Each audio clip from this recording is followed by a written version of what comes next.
மகத்துவமுள்ள ராஜாவே, மகத்துவமுள்ள ராஜாவே, நாங்கள் உம்மை உயர்த்துகிறோம், உம்மை உயர்த்துகிறோம் அப்பா. எங்கள் மத்தியில் அசைவாடுகிற தேவனே உமக்கு நன்றி செலுத்துகிறோம். 2-3 பேர் நாமத்தினாலே எங்கே கூட இருக்கிறார்களோ அங்கே நான் இறங்கி வருவேன் என்று சொன்ன இயேசுவே, எங்கள் மத்தியிலே இறங்கி வந்திருக்கிறீர். அதற்காக உமக்கு நன்றி செலுத்துகிறோம், நன்றி செலுத்துகிறோம். சர்வ வல்லமையுள்ள தேவனே, சர்வ வல்லமையுள்ள தேவனே, உம்மை உயர்த்துகிறோம், உம்மை உயர்த்துகிறோம், உம்மை உயர்த்துகிறோம். பெரிய காரியங்களை செய்கிறவரே உமக்கு நன்றி செலுத்துகிறோம், நன்றி செலுத்துகிறோம், நன்றி செலுத்துகிறோம். என்னுடைய பிதாவாகிய தேவனே உம்மை உயர்த்துகிறோம் அப்பா. என்னுடைய தகப்பனே உம்மை உயர்த்துகிறோம், என்னுடைய தந்தையே உம்மை உயர்த்துகிறோம், உம்மை உயர்த்துகிறோம், உம்மை உயர்த்துகிறோம் அப்பா. சர்வ சிருஷ்டிக்கும் எஜமானவரே உமக்கு நன்றியோடு உம்மை ஸ்தோத்தரிக்கிறோம், ஸ்தோத்தரிக்கிறோம். எங்கள் மத்தியிலே இறங்கி வந்திருக்கிறேன் இயேசுவே, அதற்காக உமக்கு நன்றி, அதற்காக உமக்கு நன்றி செலுத்துகிறோம், நன்றி செலுத்துகிறோம் அப்பா. அல்லேலூயா தேவனே உமக்கு நன்றி, நன்றி, நன்றி.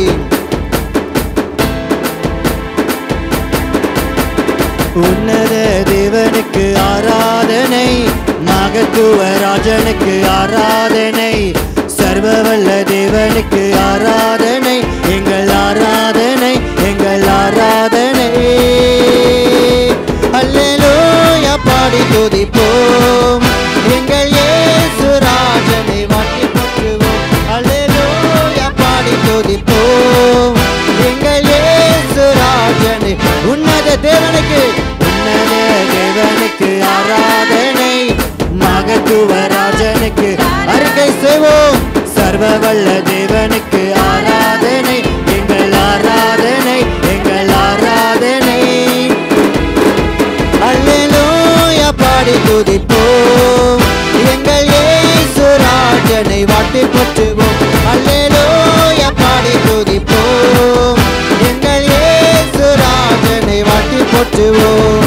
பிதாவாம் தேவனுக்கு ஆராதனை, குமாரனாம் இயேசுவுக்கு ஆராதனை, ஆவியாம் கர்த்தருக்கு ஆராதனை, எங்கள் ஆராதனை, எங்கள் பிதாவாம் தேவனுக்கு, பிதாவாம் தேவனுக்கு ஆராதனை, குமாரனாம் இயேசுவுக்கு ஆராதனை, ஆவியாம் கர்த்தருக்கு ஆராதனை, எங்கள் ஆராதனை, எங்கள் ஆராதனை.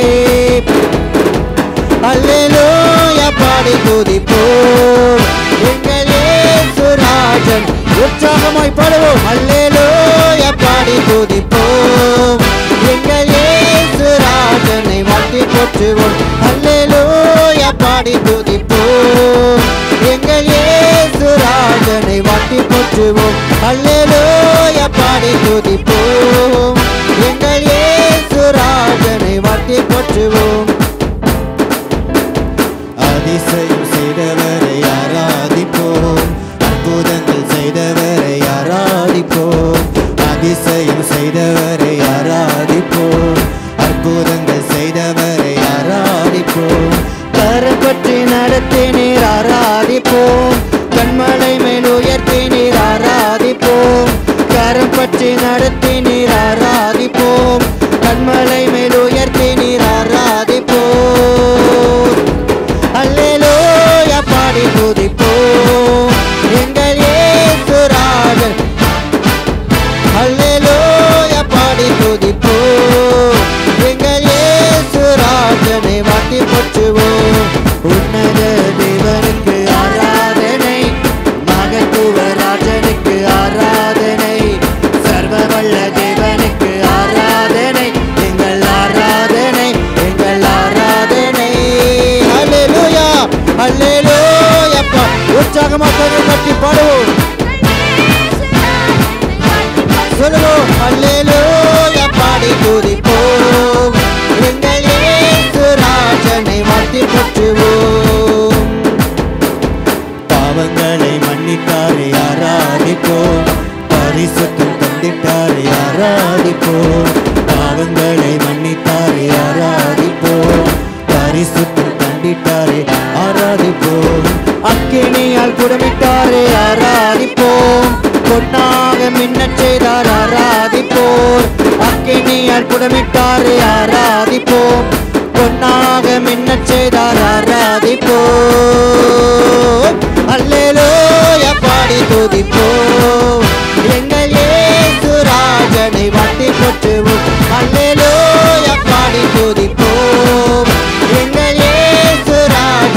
வாட்டி போற்றுவோம். உன்னத தேவனுக்கு ஆராதனை, மகத்துவ ராஜனுக்கு ஆராதனை, சர்வவல்ல தேவனுக்கு ஆராதனை, எங்கள் ஆராதனை, எங்கள் ஆராதனை. அல்லேலூயா பாடி துதிப்போம், எங்கள் இயேசு ராஜனை வாட்டிப்போம். சொல்லுவோம், அல்லேலூயா பாடி துதிப்போம், எங்கள் இயேசு. உற்சாகமாய் பாடுவோம், அல்லேலூயா பாடி துதிப்போம், எங்கள் இயேசு ராஜனை வாட்டி போற்றுவோம். அல்லேலூயா பாடி துதிப்போம், எங்கள் இயேசு ராஜனை வாட்டி போற்றுவோம். அல்லேலூயா அல்லேலூயா. அப்படியே கரங்களை தட்டிக்கொண்டு தேவனை ஆராதிப்போமா, தேவனை ஆராதிப்போமா. நம்முடைய ராஜாதி ராஜா நமத்திலே இறங்கி வந்திருக்கிறார். அதற்காக தேவனுக்கு நன்றி சொல்லுங்க, நன்றி சொல்லுங்க. நம்முடைய மகத்துவமுள்ள ராஜனை ஆராதிப்போம், ஆராதிப்போம். நன்றி சொல்லுங்க, அவரை துதியுங்க, துதியுங்க. தேவனே, தேவனே, உன்னத தேவனே, உமக்கு நன்றி, நன்றி.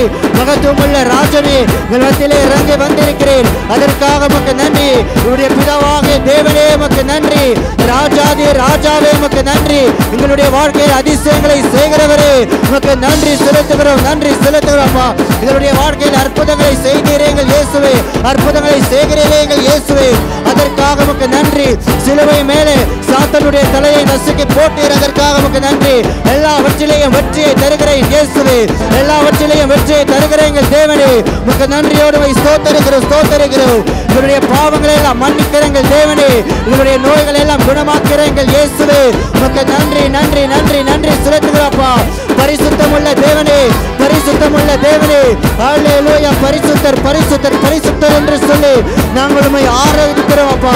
எங்களை ஆர்ப்பரித்து உம்மை துதிக்கிறோம், துதிக்கிறோம் அப்பா. ஓ இயேசுவே உமக்கு நன்றி அப்பா. பொன்னாக எங்களை மின்னச் செய்கிற தேவனே உமக்கு நன்றி, நன்றி, நன்றி அப்பா. பாவமே செய்யாத ஒரு மனுஷனை போல எங்களை பார்க்கிறீரப்பா. நீதிமானாக எங்களை மாற்றினீரப்பா. காரணம் எங்களுக்காக சிலுவையை மறித்தீர், எங்களுடைய இரத்தத்தை சிந்தினீர், எங்களுடைய பாவங்களை எல்லாம் மன்னித்தீர் எங்கள் இயேசுவே. அதற்காக உமக்கு நன்றி, நன்றி, நன்றி அப்பா. உங்களுடைய இரத்தத்தினாலே எங்களுக்கு உங்களுடைய பரிசுத்தத்தை தந்திருக்கிறீரப்பா. எங்களுக்குள்ள பரிசுத்தத்தை தந்திருக்கிறீர், அதற்காக உமக்கு நன்றி. நாங்கள் எந்த பாவங்களை செஞ்சாலும் இந்த பாவங்களை எல்லாம் மன்னித்து அல்லேலூயா பரிசுத்தத்தை தந்திருக்கிறீர்கள் இயேசுவே. அதற்காக உமக்கு நன்றி. பரிசுத்த ஆவியானவரே எங்கள் மத்தியிலே இறங்கி வந்திருக்கிறீர், அதற்காக உமக்கு நன்றி. வாடுகிறீர், அதற்காக உமக்கு நன்றி. ஒவ்வொரு நாளும் கரம் பிடித்து எங்களை வழி நடத்துகிறீர் இயேசுவே, அதற்காக உமக்கு நன்றி. கரம் பிடித்து வழி நடத்துகிறீர், அதற்காக உமக்கு நன்றி அப்பா. கண்மலை போல எங்களை பாதுகாத்து, கண்மலை போல எங்களை பாதுகாத்து வழி நடத்துகிறீர் அப்பா. ஓ இயேசுவே உமக்கு நன்றி. கண்ணின் மணி போல எங்களை பாதுகாக்கிறீர் இயேசுவே, அதற்காக உமக்கு நன்றி அப்பா. உங்களுடைய செட்டைகளின் ஆலைகளை மூடி, உங்களுடைய செட்டைகளின் ஆலைகளை மூடி எங்களை பாதுகாக்கிற இயேசுவே உமக்கு நன்றி செலுத்துகிறோம். உம்மை போல வேறு தேவன் இல்லை, உம்மை போல வேறு ராஜா இல்லை, உம்மை போல வேறு இரட்சகர் இல்லை. தேவனை துதிங்க, துதிங்க, துதிங்க. நன்றி சொல்லுங்க. வாய்களை திறந்து, வாய்களை திறந்து, யாருமே மௌனமா இருக்காமல் வாய்களை திறந்து தேவனுக்கு நன்றி சொல்லுவோம், நன்றி சொல்லுவோம். அல்லேலூயா. தேவனே உமக்கு நன்றி, நன்றி, நன்றி செலுத்துகிறப்பா. எங்கள் இயேசு ராஜாவே, எங்களை ஆளுகிற பிரபுவே, எங்களை ஆளுகிற தேவனே உமக்கு நன்றி, நன்றி, நன்றி, நன்றி அப்பா. உம்மை போல வேறு தேவன் இல்லை, உங்களை அன்பு செய்ய உங்களை போல வேறொரு தேவன் இல்லை அப்பா. உங்களுடைய அன்பினால் எங்களை நிரப்புகிறீர், அதற்காக உமக்கு நன்றி, அதற்காக உமக்கு நன்றி அப்பா. உங்களுடைய மகத்துவம் உள்ள அன்பினாலே எங்களை மூடிக்கொள்கிற தேவனே உமக்கு நன்றி, நன்றி, நன்றி அப்பா. உங்களுடைய அக்கினியினால் எங்களை புறவிட்டவரே உமக்கு நன்றியோடு ஸ்தோத்தரிக்கிறோம், உமக்கு நன்றியோடு ஸ்தோத்தரிக்கிறோம், ஸ்தோத்தரிக்கிறோம், ஸ்தோத்தரிக்கிறோம் அப்பா. அல்லேலூயா. தேவனே உமக்கு நன்றி, நன்றி, நன்றி அப்பா. அல்லேலூயா. பாவங்களை மன்னித்தாரே ஆராதிப்போம், பரிசுத்தம் தந்திட்டாரே ஆராதிப்போம்.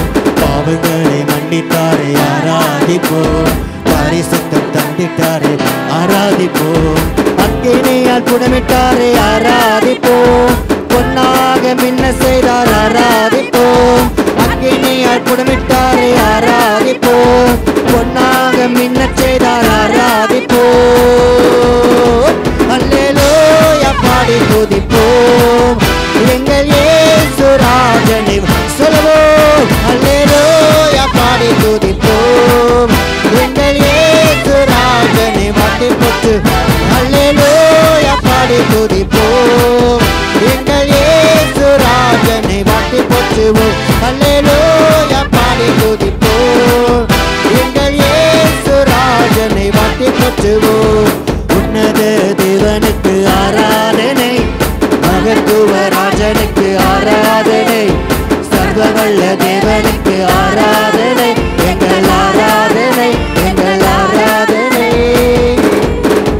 அல்லேலூயா பாடி துதிப்போம் எங்கள் இயேசு ராஜனை வாட்டி போற்றுவோம் அல்லேலூயா பாடி துதிப்போம் எங்கள் இயேசு ராஜனை வாட்டி போற்றுவோம் பிதாவாம் தேவனுக்கு ஆராதனை குமாரனாம் இயேசுவுக்கு ஆராதனை ஆவியாம் கர்த்தருக்கு ஆராதனை எங்கள் ஆராதனை எங்கள் ஆராதனை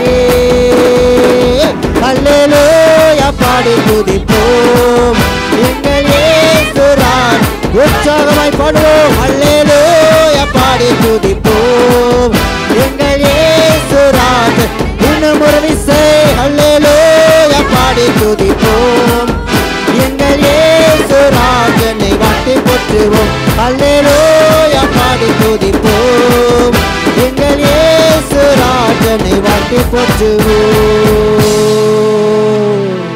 அல்லேலூயா தேவனே உமக்கு நன்றியோடு உம்மை ஸ்தோத்தரிக்கிறோம் அப்பா அல்லேலூயா சபையிலிருந்து யாராவது ஒரு சத்தமாக நம்முடைய ராஜாவுக்காக நன்றி சொல்லி துதிப்போம் ஆமென்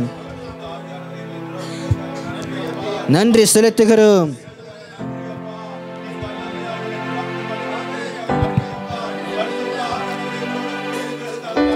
நன்றி செலுத்துகிறோம் ஆமென் நன்றி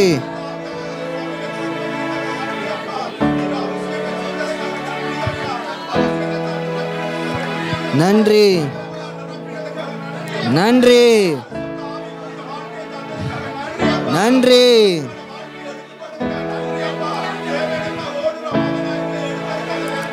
ஆமென்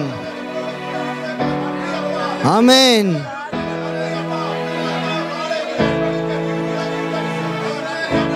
நன்றி நன்றி செலுத்துகிறோம் ஆமென் நன்றி அப்பா ஆமென் ஆமென் ஆமென் நன்றி அப்பா ஆமென் ஆமென் ஆமென் ஆமென் ஆமென் ஸ்தோத்திரம் ஆமென் ஆமென் ஆமென் ஆமென் ஆமென் ஆமென் ஆமென் ஹல்லேலூயா ஹல்லேலூயா தேவன் நம்முடைய பலனும் நம்முடைய கோட்டையுமாய் இருக்கிறார். அவர் தான் நம்முடைய கேடகம். அவரே ஒவ்வொரு நாளும் நம்மை பாதுகாத்து வழி நடத்தி நமக்கு உதவி செய்கிற தேவனாய் இருக்கிறார். ஆமென். நம்முடைய விண்ணப்பத்தை கேட்டு பதிலை கொடுக்கிற தேவன். அவர் தான் நமக்கு ரட்சிப்பை தந்து ஒவ்வொரு நாளும் நம்மை ஆசீர்வதிக்கிறார். ஆமென். இதெல்லாம் நாங்கள் அறிக்கையிட்டு நீரின் பலனும் என் கேடகமாம் உமைத்தான் நம்பியிருந்தேன் என்கிற அந்த பாடல் நாங்கள் பாடி நம்முடைய தேவனை மகிமைப்படுத்துவோம்.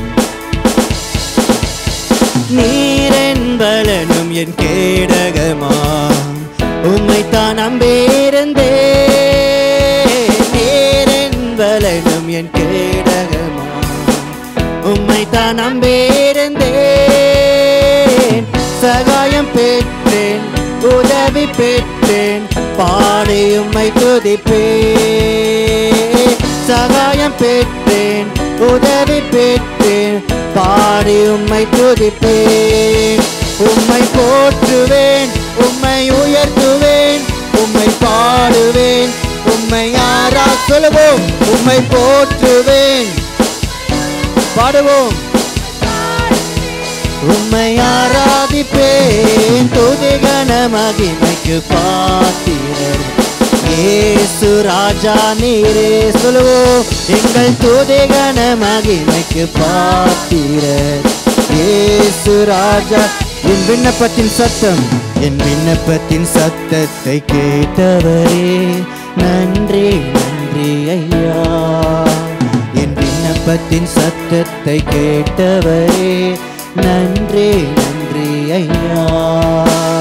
விடுவித்து என்னை மீட்டவரே நன்றி நன்றி ஐயா.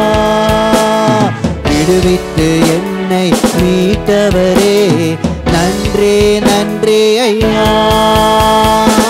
சகாயம் பெற்றேன் உதவி பெற்றேன் பாடி உம்மை துதிப்பேன். சகாயம் பெற்றேன் உதவி பெற்றேன் பாடி உம்மை துதிப்பேன். உம்மை போற்றுவேன் உம்மை உயர்த்துவேன் உம்மை பாடுவேன் உம்மை சொல்லுவோம். உம்மை போற்றுவேன் உம்மை உயர்த்துவேன் உம்மை பாடுவேன் உம்மை துதிகண துதிகண மகிமைக்கு பாத்திரன் இயேசு ராஜா நீரே. எங்கள் துதிகண மகிமைக்கு பாத்திரன் இயேசு ராஜா நீரே. என்னை ரட்சித்து ஆசீர்வதித்தவரே நன்றி நன்றி ஐயா. என்னை ரட்சித்து ஆசீர்வதித்தவரே நன்றி நன்றி ஐயா. போஷித்து என்னை உயர்த்தினீரே நன்றி நன்றி ஐயா. உம் வார்த்தையால் போதித்து என்னை உயர்த்தினீரே நன்றி நன்றி ஐயா. சகாயம் பெற்றேன் உதவி பெற்றேன் பாடி உம்மை துதிப்பேன். சகாயம் பெற்றேன் உதவி பெற்றேன் பாடி உம்மை துதிப்பேன். உம்மை போற்றுவேன் உம்மை உயர்த்துவேன் உம்மை பாடுவேன் உம்மை சொல்வோம். உம்மை போற்றுவேன் உம்மை உயர்த்துவேன் உம்மை பாடுவேன் உம்மை ஆராதிப்பேன். துதிகண மகிமைக்கு பாத்திரன் இயேசு ராஜா நீரே. எங்கள் துதிகண மகிமைக்கு பாத்திரன் இயேசு ராஜா. நீரன் பலன் நீரன் பலனும் என் கேடகமா உம்மைத்தான் நம்பியிருந்தே. நீரன் பலனும் என் கேடகமா உம்மைத்தான் நம்பியிருந்தேன். சகாயம் பெற்றேன் உதவி பெற்றேன் பாடி உம்மை துதிப்பேன். சகாயம் பெற்றேன் உதவி பெற்றேன் பாடி உம்மை துதிப்பேன். உம்மை போற்றுவேன் உம்மை உயர்த்துவேன் உம்மை பாடுவேன் உம்மை ஆராதிப்பேன். உம்மை போற்றுவேன் உம்மை உயர்த்துவேன் உம்மை பாடுவேன் உம்மை போற்றுவேன் உம்மை போற்றுவேன் உம்மை உயர்த்துவேன் உம்மை பாடுவேன் உம்மை இயேசுவே. உம்மை போற்றுவேன் உம்மை உயர்த்துவேன் உம்மை பாடுவேன் உம்மை ஆராதிப்பேன். துதிகண மகிமைக்கு பாத்திரன் இயேசு ராஜா நீரே. எங்கள் துதிகண மகிமைக்கு பாத்திரன் இயேசு ராஜா நீரே. ஹல்லேலூயா. தேவனே உமக்கு நன்றியோடு உம்மை ஸ்தோத்தரிக்கிறோம் உம்மை துதிக்கிறோம் உம்மை துதிக்கிறோம். தேவனை துதிங்க துதிங்க அவரை போற்றி துதிங்க. அவர்தான் நம்முடைய பலனும் நம்முடைய கோடகமும் நம்முடைய கோட்டையுமா இருக்கிறார். அவர் மேலே தான் நாங்கள் நம்பிக்கை வைக்கிறோம். தேவன் மேலே நம்பிக்கை வைக்கிறவர்கள் ஒரு நாளும் வெட்கப்பட்டு போவதில்லை என்று வேதம் சொல்லுகிறது. அப்போ நாங்கள் தேவன் மேலே நம்பிக்கை வைக்கிறதுனாலே நாங்கள் ஒரு நாளும் வெட்கப்பட்டு போக மாட்டோம். அதற்காக தேவனுக்கு நன்றி சொல்லுங்க. நாங்கள் தேவன் நமக்கு சகாயத்தை தருகிற தேவன். அதற்காக தேவனை துதிங்க துதிங்க. நம்முடைய விண்ணப்பத்தின் சத்தத்தை கேட்டு பதிலை தந்து அவர் நம்மை விடுவித்து ஒரு புதிய வாழ்க்கையை தந்திருக்கிறார். அதற்காக தேவனுக்கு நன்றி சொல்லுங்க. தேவனை நமக்கு நன்றியோடு ஸ்தோத்தரிக்கிறோம் ஸ்தோத்தரிக்கிறோம் ஸ்தோத்தரிக்கிறோம் அப்பா. எங்களுடைய பலனே, எங்களுடைய கோட்டையே, எங்களுடைய கேடகமே, உம்மை உயர்த்துகிறோம், உம்மை உயர்த்துகிறோம். சகாயம் செய்கிற தேவனே, எங்களுக்கு சகாயம் செய்கிறங்கள் இயேசுவே, உமக்கு நன்றி நன்றி நன்றி அப்பா. நீங்கள் எங்களுக்காக சகாயம் செய்கிறபடினால் அப்பா, நாங்கள் உம்மை பாடி உம்மை போற்றி உம்மை துதித்துக் கொண்டே இருப்போம் அப்பா. காரணம் நீங்கள் தான் எங்களுடைய தேவன், நீங்கள் தான் எங்களுடைய ஜெபத்திற்கு பதிலை தருகிற தேவன், நீங்கள் தான் ஒவ்வொரு நாளும் எங்களுடைய விண்ணப்பத்தை கேட்டு விண்ணப்பத்திற்கு பதிலை தருகிற தேவனாய் இருக்கிறீர். அதற்காக உமக்கு நன்றி. நீங்கள் தான் ஒவ்வொரு நாளும் எங்கள் பக்கத்தில் இருந்து எங்களை ஆசீர்வதித்து நாங்கள் கேட்டு செய்கிற வேலைகளை எல்லாம் அப்பா எங்களை ஆசீர்வதிக்கிற தேவனாய் இருக்கிறீர். அதற்காக உமக்கு நன்றி, அதற்காக உமக்கு நன்றி. ஒவ்வொரு நாளும் நீங்கள் தான் எங்களை போதித்து போதித்து போதித்து வழி நடத்துகிறீர் அப்பா. அதற்காக உமக்கு நன்றி. உங்களுடைய வார்த்தையினால் எங்களை போதிக்கிற தேவனாய் இருக்கிறீர். அதற்காக உமக்கு நன்றி நன்றி நன்றி செலுத்துகிறப்பா. எங்களை ரட்சித்தவரே உமக்கு நன்றி அப்பா. பாவ வாழ்க்கையிலிருந்து இந்த உலகத்திலிருந்து எங்களை பிரித்தெடுத்தவரே உமக்கு நன்றி செலுத்துகிறப்பா. உங்களுடைய பிள்ளைகளாக எங்களை மாற்றி இருக்கிறீர். அதற்காக உமக்கு நன்றி நன்றி அப்பா. உங்களுடைய சந்ததியாக எங்களை மாற்றி இருக்கிறீர் இயேசுவே. அதற்காக உமக்கு நன்றி செலுத்துகிறப்பா. உங்களுடைய மகா பெரிய ரட்சிப்பிற்காக உமக்கு நன்றி நன்றி நன்றி அப்பா. உங்களுடைய ரட்சிப்பு இல்லாம அப்பா நாங்கள் வாழவே முடியாது, இந்த உலகத்தில் நாங்கள் இருக்கவே முடியாது அப்பா. நீங்கள் எங்களை ரட்சித்தபடினால் அப்பா இன்றைக்கு நாங்கள் இப்படிப்பட்ட ஒரு வாழ்க்கையை நாங்கள் வாழ்கிறோம் அப்பா. சந்தோஷமான ஒரு வாழ்க்கை அப்பா, சமாதானத்தோடு நாங்கள் இங்க ஒரு வாழ்க்கையை வாழ்கிறோம். அது உங்களுடைய கிருபையினால் தானப்பா, நீங்கள் எங்களை ரட்சித்தனால் தானப்பா. அதற்காக உமக்கு நன்றி செலுத்துகிறப்பா. ஹல்லேலூயா, உமக்கு நன்றி நன்றி நன்றி அப்பா. என்னை ரட்சித்து ஆசீர்வதித்தவரே நன்றி நன்றி ஐயா. என்னை ரட்சித்து ஆசீர்வதித்தவரே நன்றி நன்றி ஐயா.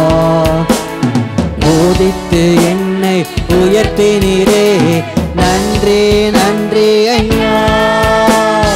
போதித்து என்னை உயர்த்தினீரே நன்றி நன்றி ஐயா.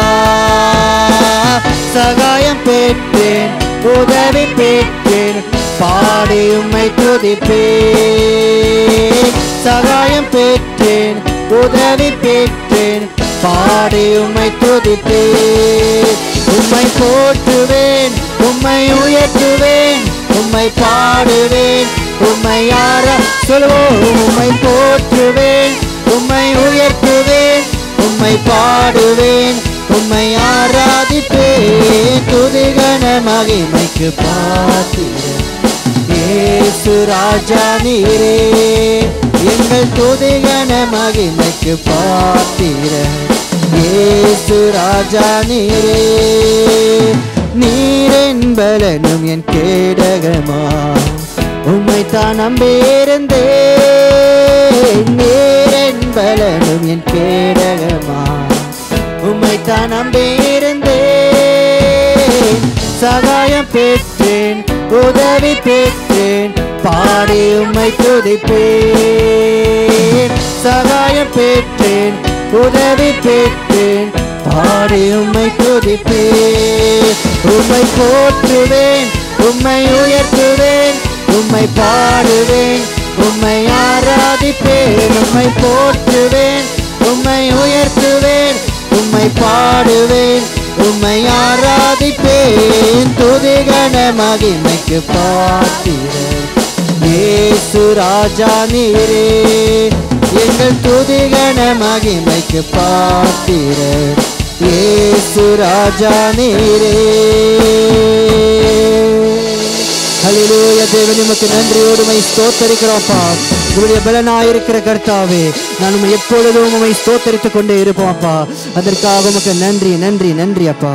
நம்முடைய பலனாயிருக்கிற தேவனுக்கு யாராவது சத்தமாக நன்றி சொல்லி துதிப்போம்.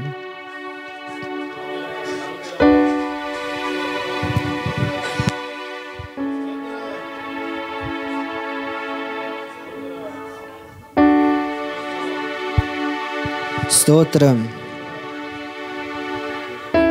ஆமென். ஸ்தோத்திரம் ஸ்தோத்திரம் ஸ்தோத்திரம்.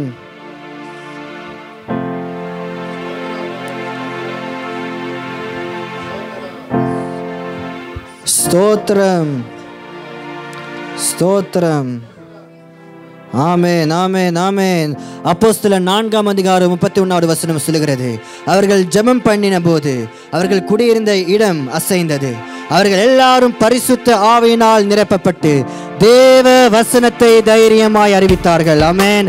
பரிசுத்த ஆவியானவர் நம்ம மேல வரும் பொழுது அவர் நம்மை பலப்படுத்துவார். ஆமென். இயேசுவினுடைய சுவிசேஷத்தை நாங்கள் தைரியமாய் ஜனங்களுக்கு அறிவிக்கும்படிக்காக தேவன் தம்முடைய பலனை அவர் தருவார். ஆமென். பரிசுத்த ஆவியானவர் நம்ம மேல வரும் பொழுது தேவனுடைய அன்பை நமக்குள்ள அவர் வெளிப்படுத்துவார். தேவனுடைய சமாதானத்தை நமக்குள்ள வைப்பார். ஆமென்.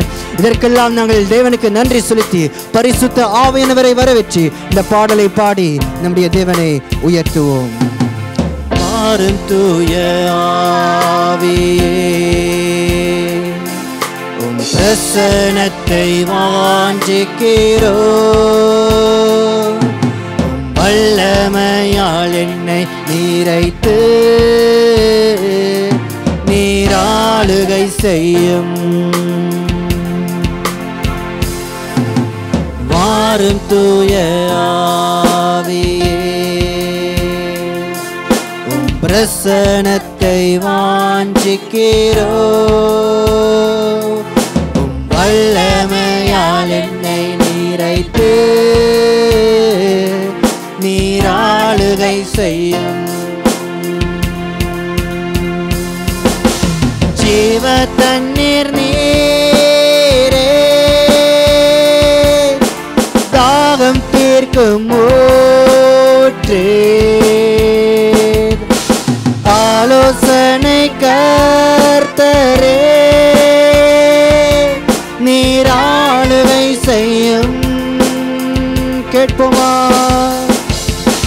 ஜீவ தண்ணீர் நீரே, தாகம் தீர்க்கும் ஊற்றே, ஆலோசனை கர்த்தரே, நீராளுகை செய்யும்.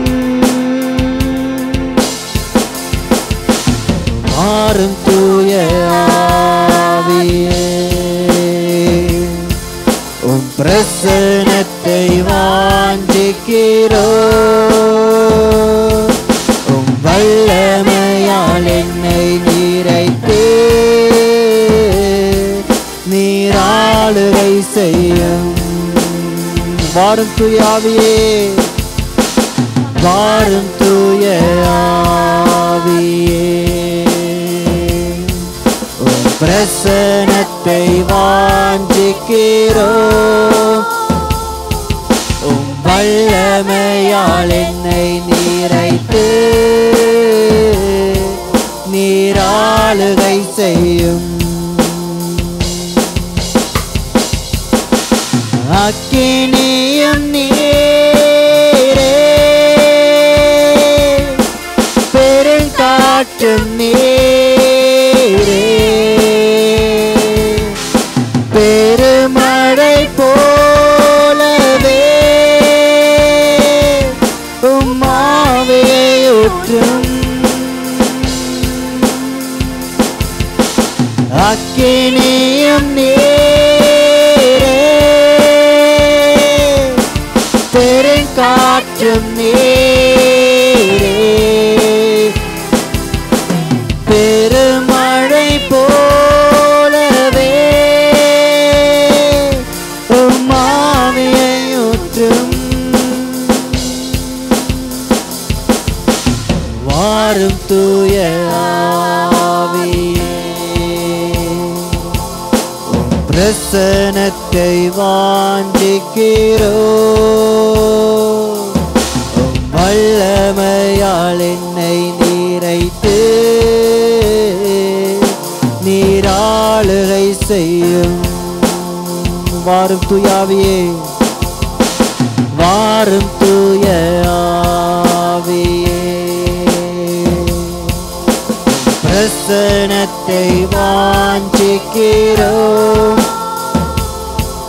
உம் வல்லமையால் என்னை நீரைத்து நீராளுகை செய்யும். ஹல்லேலூயா, ஹல்லேலூயா,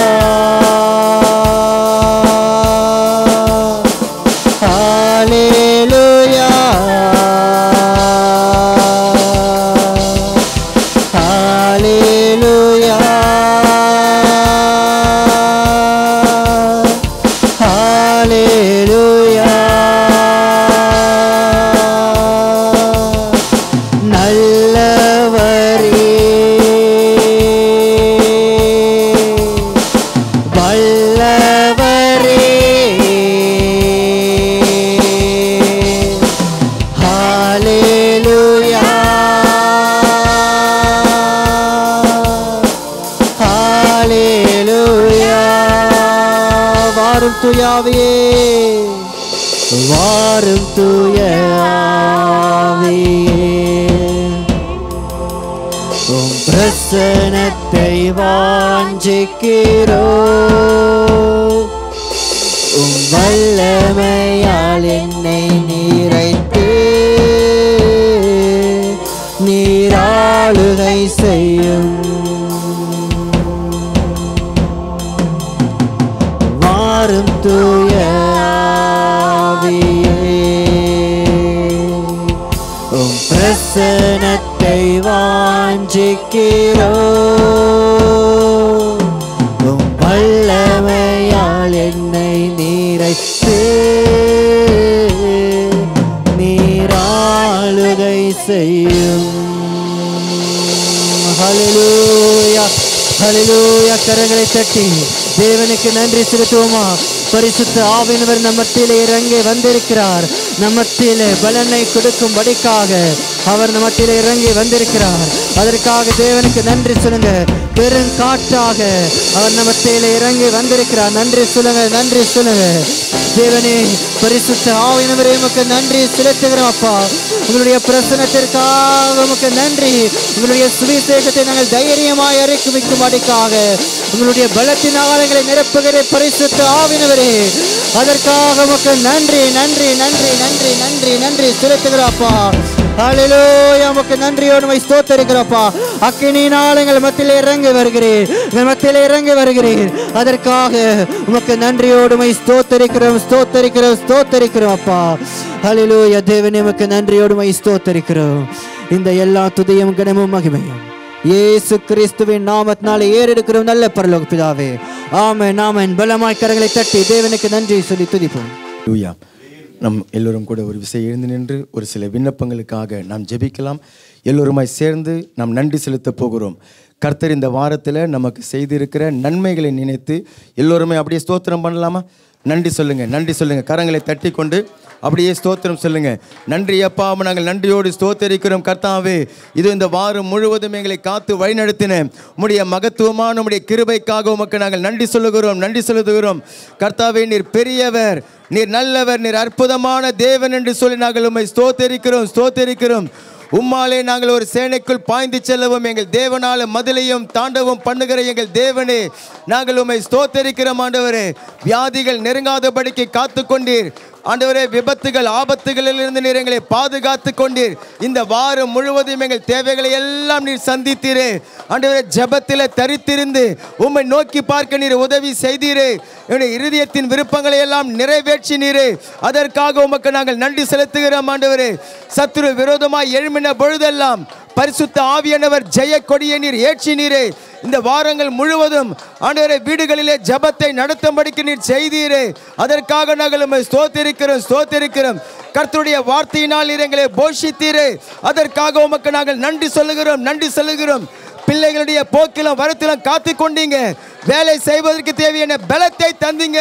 வேலை ஸ்தலத்தில் எங்களுக்கு பாதுகாப்பை தந்தீருங்க ஆண்டவரே. அதற்காக உமக்கு நன்றி செலுத்துகிறோம் நன்றி செலுத்துகிறோம். சோர்வுகள் பலவீனங்கள் தாக்கும் பொழுது பரிசுத்த ஆவியானவர் உற்சாகப்படுத்தி பலப்படுத்தினீரே. உமக்கு நாங்கள் நன்றி செலுத்துகிறோம் நன்றி செலுத்துகிறோம். இயேசு கிறிஸ்துவின் நாமத்தினால் நன்றி செலுத்துகிறோம் பிதாவே, ஆமீன். இந்த நேரத்தில் சகோதரி ஜெபிக்கிறார். சபையில் இருக்கக்கூடிய ஒவ்வொரு குடும்பங்களையும் ஒப்பு கொடுத்து குடும்பங்களுடைய ஆவிக்குரிய ஆசீர்வாதங்களுக்காகவும் உலக பிரகாரமான ஆசீர்வாதங்களுக்காகவும் சொல்லி சகோதரி கேட்டு ஜெபிக்கிறார்.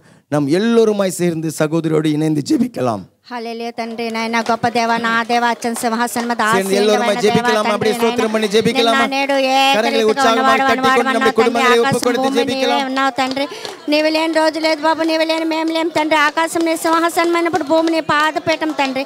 పాదాల కింద దోళ్ళు లాంటి వాళ్ళం తండ్రి. నాయన ఏమిచ్చి నీ రుణం తీర్చుకోగలం బాబు యేసయ్య. ఇంతవరకు మమ్మల్ని అందరినీ మా కుటుంబాలందరినీ కూడా అనుక్షణం కాపాడుతున్నావు తండ్రి. నాయన సంఘంలో కూడి వచ్చిన మమ్మల్ని అందరినీ జ్ఞాపకం చేసుకుంటున్నావు తండ్రి. ప్రతి ఆదివారం మీ సంఘంలో సాగిలపడడానికి సహాయం చేస్తున్నావు తండ్రి. నాయన మా సంఘంలో ప్రతి ఒక్క కుటుంబానికి కావాల్సిన అవసరాలు తండ్రి. నాయన పేపర్ విషయంలో, ఉద్యోగాల విషయంలో తండ్రి, అనారోగ్య విషయంలో తండ్రి. నేను ప్రతి విషయంలో సహాయం చేస్తామని నిన్ను నమ్ముతున్నాం తండ్రి. నాయన నీవు ఉంటే మేము బ్రతుకుతాం అడుగుతాం తండ్రి. నీ మాట చాలయ్యా, చూపు చాలయ్యా.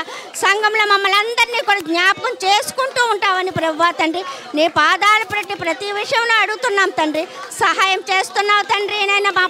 మా ప్రార్థనకు సమాధానం దయచేస్తున్నావు తండ్రి నాయన. ప్రభా చిన్న బిడ్డలు మొదలుకొని వృద్ధాప్యంలో ఉన్న వారందరినీ మమ్మల్ని అందరినీ కూడా ప్రతి ఆదివారం మిమ్మల్ని కూడి జపించేటట్టుగా సహాయం చేయమని అడుగుతున్నాం తండ్రి నాయన. స్తోత్రం స్తోత్రం స్తోత్రం నాయన. ప్రభా సహాయం చేతండ్రి నాయన. ఈ సంఘానికి అనేక మంది రావడానికి ద్వారం తెరవమని తండ్రి, వారి వీధి గుమ్మలు తెరవమని తండ్రి. అనేక మంది సంఘానికి రావడానికి కూడా సహాయం చేయమని అడుగుతున్నాం తండ్రి నాయన. స్తోత్రం తండ్రి నాయన. యేసయ్యా ఏ పేపర్ విషయంలో అయినా తండ్రి నాయన, ఏ విషయంలో అయినా తండ్రి, నా గృహం విషయంలో అయినా సరే ప్రతి విషయంలో సహాయం చేయమని ప్రతి విషయం ప్రతిమలాడ వేడుకొంచున్నాం తండ్రి నాయన. చిన్న ప్రార్థన మీ పాసాన్ని చేర్చుకోమని అడిగి వేడుకొంచున్నాం తండ్రి నాయన. ఆమేన్.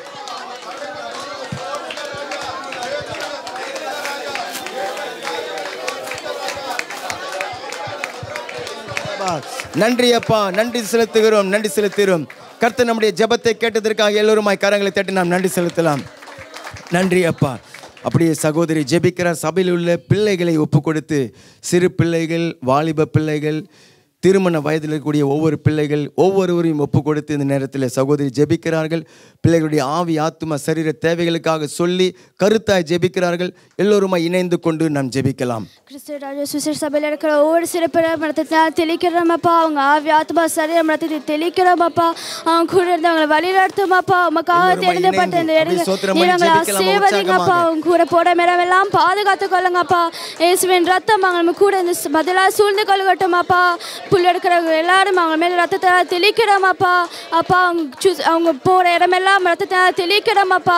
நீர் அவங்களை வழி நடத்துமாப்பா. இயேசுவின் ரத்தம் அப்பா அவங்களை வழி நடத்துட்டோமாப்பா. இயேசுவின் ரத்தம் அவங்க படிந்து பேசாதக்கா அவங்க நன்றி செலுத்துக்கிறோமாப்பா. அவங்க கூட இதுக்கு அவங்க போகிற இடமெல்லாம் அவங்க கூட இடங்கப்பா. அவங்க தெரிஞ்சதற்கு எல்லாமே நீங்கள் கூட இடங்கப்பா. அப்பா அவங்க ஸ்கூல் காலேஜ் எங்கே போனாலும் அப்பா அவங்க சுற்றி இருக்கிற ஆளுங்க தயவு கிடைக்கட்டுமாப்பா. நீ அவங்க கூட இருந்து வழி நடத்தட்டுமாப்பா. அவங்க கூட இருந்து வழி நடத்துமாப்பா. ஆசீர்வதிங்கப்பா. அப்பா அவங்க சரீரத்தை நீ ஆசீர்வதிங்கப்பா. உமக்காக அவங்களை பயன்படுத்துங்கப்பா. அப்பா நீர் அவங்க கூட இருந்தவங்க நிரப்பட்டுமாப்பா. இயேசுவின் ரத்தம் அப்பா அவங்க கூட இருக்கட்டுமாப்பா. நீர் அவங்க நிரப்பட்டுமாப்பா. நன்றி செலுத்துகிறேனப்பா. அப்பா அவங்க கூட இந்த நல்ல அவங்களோட ஃபியூச்சர் நீங்களே பாதுகாத்து கொள்ளுங்கப்பா. நீராப்பா அவங்க தெரிந்திருக்கிற ஒவ்வொரு விஷயத்துலேயும் உம்முடைய வல்லமே அவங்க கூட இருக்கட்டுமாப்பா. உண்மை போல அவனை வளரட்டுமாப்பா. நீர் அவங்களை ஆசீர்வதிங்கப்பா.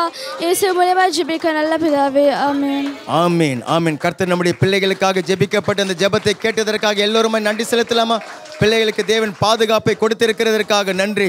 படிப்புக்கு தேவையான ஞானத்தை கொடுப்பதற்காக நன்றி செலுத்துகிறோம், நன்றி செலுத்துகிறோம். சரீரத்தில் நல்ல சுக பலத்தை கட்டளையிட்டதற்காக நாங்கள் நன்றி செலுத்துகிறோம். இயேசுவின் நாமத்தினால் பிதாவே. ஆமேன் ஆமேன். நேரத்தில் சகோதரி ஜெபிக்கிறார்கள். நகரங்களை ஒப்பு கொடுத்து கருத்தாய் நாம் ஜெபிக்க வேண்டும். சபை இருக்கக்கூடிய நகரம், சபையார் எந்தெந்த நகரத்திலிருந்து வருகிறார்களோ அந்தந்த நகரங்களை ஒப்பு கொடுத்து இந்த நகரங்களை சுற்றிலும் இருக்கிற நகரங்களுக்காக அந்த நேரத்தில் சகோதரி ஜெபிக்க போகிறார்கள். அந்த நகரத்தினுடைய பாவ மன்னிப்பிற்காக, ரட்சிப்பிற்காக, பாதுகாப்பிற்காக நகரத்தில் இருக்கக்கூடிய அதிகாரிகள், அரசியல் தலைவர்கள் ஒப்பு கொடுத்து சகோதரி ஜெபிக்கிறார். கூட சேர்ந்து நம்ம எல்லோருமாய் ஜெபிக்கலாம். பரிசுத்தமுள்ள தகப்பனே ராஜா, எங்களுக்கு இந்த நாளை தந்ததற்காக நன்றி. ஆண்டவர் எங்களை கூட்டி வந்த உங்களுடைய கிருபைக்காக நன்றி ஏசப்பா. ஆண்டவரே இந்த நேரத்தில் ராஜா உங்களுடைய சபை இருக்கிற நகரங்களை உங்களுடைய கருத்தில் தருகிறேன். ஆண்டவரே சபையார் வசிக்கும் நகரங்களை உங்களுடைய கருத்தில் தருகிறேன் ஏசப்பா. ஆண்டவரே இந்த நகரங்கள் உங்கள் ரத்தத்தியாலி நான் தெளிக்கிறேன் ஏசப்பா. ஆண்டவரே நகரங்களின் பாவ மன்னிப்புக்காக வருகிறேன். சத்துருவின் சகல அதிகாரங்களின் துரத்தினங்கள் நான் இயேசு நாமத்தில் கட்டிந்து ஜெபிக்கிறேன் ஏசப்பா. ஆண்டவரே பாவத்துக்குள்ள மூழ்கி இருக்கிற ஜனங்களை நீங்கள் ஆண்டவரே விடுவிக்கும்படியாக ஜெபிக்கிறோம். போய் பக்தியில் மூழ்கி இருக்கிறவர்களுடைய மன கண்களை நீங்கள் திறவுங்க ஏசப்பா. நீங்கள் அப்படி செய்வதற்காக நன்றி ஆண்டவரே. தகப்பனே விக்கிர கட்டிலிருந்து நீங்களோட விடுதலையை கொட்டுங்க ஆண்டவரே. கொள்ளை வெறி நாவிகளிலிருந்து ஒரு விடுதலையை கொட்டுங்க. குட்டி வெறி நாவிகளிலிருந்து ஒரு விடுதலையை கொட்டுங்க. தேவனுடைய சமாதானம் நகரங்களுக்குள்ள இருக்க நீங்கள் உதவி செய்யும்படியாக ஜெபிக்கிறோம் அப்பா. ஆண்டவரே நகரங்களுடைய ரட்சிப்புக்காக வருகிறேன் ஏசப்பா. நீங்க தான் உண்மையான தேவன் என்றதை இவர்கள் அறிந்து கொள்ள உதவி செய்யுங்க ஏசப்பா. சபை ஜனங்கள் மூலமாக உங்களுடைய ரட்சிப்பு, உங்களுடைய சுவிசேஷம் அப்பா. ஆண்டவரே நகரங்க எல்லை எங்கும் பரவ நீங்கள் உதவி செய்யும்படியா ஜெபிக்கிறோம் ஆண்டவரே. சுவிசேஷ வாசல் திறக்கப்படட்டும் அப்பா. ஒரு எழுப்புதல் உண்டாகட்டும் ஆண்டவரே. நீங்கள் அப்படி செய்வதற்காக நன்றி ராஜா. ஆத்துமாக்களை அறுவடை செய்ய நீங்கள் உதவி செய்யுங்க. அறுவடை ஆவியானவர் தாமே நீங்கள் வழி நடத்தும்படியாக ஜெபிக்கிறோம் தாப்பனே. அவர் நகரங்களை நாங்கள் பாதுகாத்து ஜெபிக்கிறோம் ஏசப்பா. தேவனுடைய பாதுகாப்பின் கரம் நகரங்களோட கூட இருக்கட்டும் ஆண்டவரே. ஏசப்பா எந்த ஒரு ஆபத்தும் வந்து விடாதபடிக்கு ஆண்டவரே, எந்த ஒரு கொள்ளை நோய்களும் பஞ்சங்களும் வந்து நகரங்களை அழித்து விடாதபடிக்கு நீங்கள் பாதுகாத்துக் கொள்ளும்படியாக ஜெபிக்கிறோம். யுத்தங்கள் வந்து விடாதபடிக்கு நகரங்களில் நீங்கள் சமாதானத்தை ஊற்றும்படியாக ஜெபிக்கிறோம் தாப்பனே. இனிமே அதிகாரிகளுக்காக ஜெபிக்கிறேன் ராஜா. ஆண்டவரே, இந்த நகரங்களை நடத்துகிற அதிகாரிகள் மருத்துவர்களை கூட கருத்தில் தருகிறேன். ஞானத்தோடு அவர்கள் நடந்து கொள்ள உதவி செய்யுங்க. ஞானத்தோடு ஆண்டவரே நகரங்களை நடத்த நீங்கள் உதவி செய்யும்படியாக ஜெபிக்கிறோம். ஒவ்வொரு நகரங்களை நான் ஆசீர்வதித்து ஜெபிக்கிறேன் ஜீவனுள்ள நல்ல பிதாவே. ஆமென் ஆமென். நன்றி செலுத்துகிறோம், நன்றி செலுத்துகிறோம். நகரங்களுக்காக கர்த்தர் வைராக்கியம் கொண்டு அவர் எழும்புகிறதற்காக நன்றி சொல்லுங்க. நன்றி அப்பா. ஜபத்தை கேட்டு விட்டீர் ஆண்டவரே. ஆண்டவரே, இந்த நகரத்தில் முன்குறித்திருக்கிற அத்தனை ஜனங்களையும் கர்த்தாவே, நாங்கள் ஜெபித்த ஒவ்வொரு நகரங்கள், நாங்கள் கால் வைத்து ஊழியம் செய்யக்கூடிய ஒவ்வொரு நகரங்கள், உம்முடைய பிள்ளைகள் வரக்கூடிய ஒவ்வொரு நகரங்களில் இருந்தும் ஆத்துமாக்களை கொள்ளை பொருளாக நீர் கொண்டு வருகிறதற்காக உமக்கு நாங்கள் நன்றி செலுத்துகிறோம். இயேசு கிறிஸ்துவின் நாமத்தினால் நன்றி செலுத்துகிறோம் நல்ல பரலோக பிதாவே. ஆமேன் ஆமேன். கர்த்தருடைய நாமத்திற்கு மகிமை உண்டாகுவதாக. கண்களை மூடி நாம் ஜெபிக்கலாம். நன்றி செலுத்துகிறோம் தகப்பனே. இந்த மகிமையான இந்த ஆராதனை வேலைக்காக உமக்கு நாங்கள் நன்றி செலுத்துகிறோம். தேவ சபையில் தேவநீர் எழுந்தருளினதற்காக உமக்கு நாங்கள் நன்றி செலுத்துகிறோம் ஆண்டவரே. இப்பொழுதும் கூட உம்முடைய வார்த்தையை அனுப்பி நீர் விரும்பினதை எங்கள் வாழ்க்கையில் நிறைவேற்றுவீராக. எங்கள் ஒவ்வொருடைய இருதயமும் துதியினாலும் ஸ்தோத்திரத்தினாலும் ஜபத்தினாலும் நல்ல நிலமாக மாறி இருப்பதற்காக உமக்கு நாங்கள் நன்றி செலுத்துகிறோம். அடியேனை மறைத்து கொள்வீராக. பரிசுத்த ஆவியானவர் எங்கள் மத்தியில் பிரசங்கம் பண்ணுவீராக. அடியேனை உம்முடைய திருக்கரத்தில் ஒப்பு கொடுக்கிறோம். இயேசு கிறிஸ்துவின் நாமத்தினால் ஜெபிக்கிறோம் நல்ல பரலோக பிதாவே. ஆமேன் ஆமேன். 2 கொரிந்தியர் புஸ்தகம் 13வது அதிகாரம் 14வது வசனத்தை நாம் எடுத்துக்கொள்ளலாம். 2 கொரிந்தியர் புஸ்தகம் 13வது அதிகாரம் 14வது வசனம். கர்த்தராகிய இயேசு கிறிஸ்துவினுடைய கிருபையும் தேவனுடைய அன்பும் பரிசுத்த ஆவியினுடைய ஐக்கியமும் உங்கள் அனைவரோடும் இருப்பதாக. அங்கே திரியேக தேவன், திருத்துவ தேவனுடைய அந்த கிரியைகள் அங்கே நமக்கு சொல்லப்பட்டிருக்கிறது. கர்த்தராகிய இயேசு கிறிஸ்துடைய கிருபை உங்களோடு கூட இருப்பதாக. தேவனுடைய கிருபை என்று சொல்லும் பொழுது தகுதியே இல்லாத ஒரு மனுஷனுக்கு தேவன் பாராட்டுகிற தயவு, இதுதான் கிருபை. அப்போ தேவன் அந்த கிருபையை எப்படி ஒரு பாவியான மனுஷனுக்கு எப்படி அதை பாராட்ட முடியும் இல்லையா? பாவம் செய்துட்டு வந்து ஒரு மனுஷன் நிற்கிறான், எப்படி அவனை இலவசமாக மன்னிக்க முடியும்? அவன் அழுதுட்டான், மன்னிப்பு கேட்டுட்டான் என்கிறதுனால தேவன் மன்னித்து விட முடியாது. அப்படி அவர் மன்னிப்பார் என்று சொன்னால் அவர் நீதியுள்ள தேவன் இல்லை. மன்னிக்காமல் விட்டுவிட்டா அவர் அன்பான தேவன் இல்லை. அப்போ தேவன் எப்படி ஒரு பாவியை மன்னித்து அவனை ஆசீர்வதிக்கிறார்னு சொன்னால் அதற்காக தான் கர்த்தராகிய இயேசு கிறிஸ்து கல்வாரி சிலுவையில் உங்களுடைய என்னுடைய உலகத்தாருடைய பாவங்களை சுமந்து சாபங்களை சுமந்து பாவத்திற்குரிய ஏற்ற தண்டனையை அவர் சுமந்து நரக வேதனையை சுமந்து இரத்தம் சிந்தி மரித்தார். அடக்கம் செய்யப்பட்டு 3வது நாள் அவர் உயிரோடு எழுந்தார். இப்போ சிலுவையில் அறையப்பட்ட இயேசு கிறிஸ்துவை விசுவாசிக்கிற எந்த ஒரு மனுஷனுக்கும் ஜாதி மத இனம் எந்த ஒரு பேதமும் இன்றி அந்த மனுஷனை தேவன் ஆசீர்வதிப்பதற்காக தம்முடைய கிருபைகளை அவனுக்கு பாராட்டுகிறார். உங்களுடைய பாவத்தை மன்னித்து உங்களை நீதிமானாக ஆக்குகிறது தேவனுடைய கிருபை. வியாதியிலிருந்து விடுதலை கொடுத்து தெய்வீக சுகத்தை கொடுப்பது தேவனுடைய கிருபை. சாபத்தை நீக்கி ஆசீர்வாதத்தை உங்களுடைய வாழ்க்கையில கட்டளையிடுகிறது தேவனுடைய கிருபை. சாத்தானுடைய தாக்குதல்களிலிருந்து உங்களை பாதுகாத்து உங்களை சுற்றிலும் அக்கினி மதிலாய் தேவன் சூழ்ந்து கொள்ளுகிறது தேவனுடைய ஒரு கிருபை. இருதயத்தில் துக்கத்தை நீக்கி அங்கே சமாதானத்தை இளைப்பாறுதலை தருகிறது தேவனுடைய இலவசமான கிருபை. நரகத்துக்கே நம்ம முன்குறிக்கப்பட்டிருக்கிற இந்த பாவியான மனுஷர்களை தேவன் நித்திய ஜீவனில் கொண்டு போகிறது அவருடைய சுத்த கிருபை. அல்லேலூயா.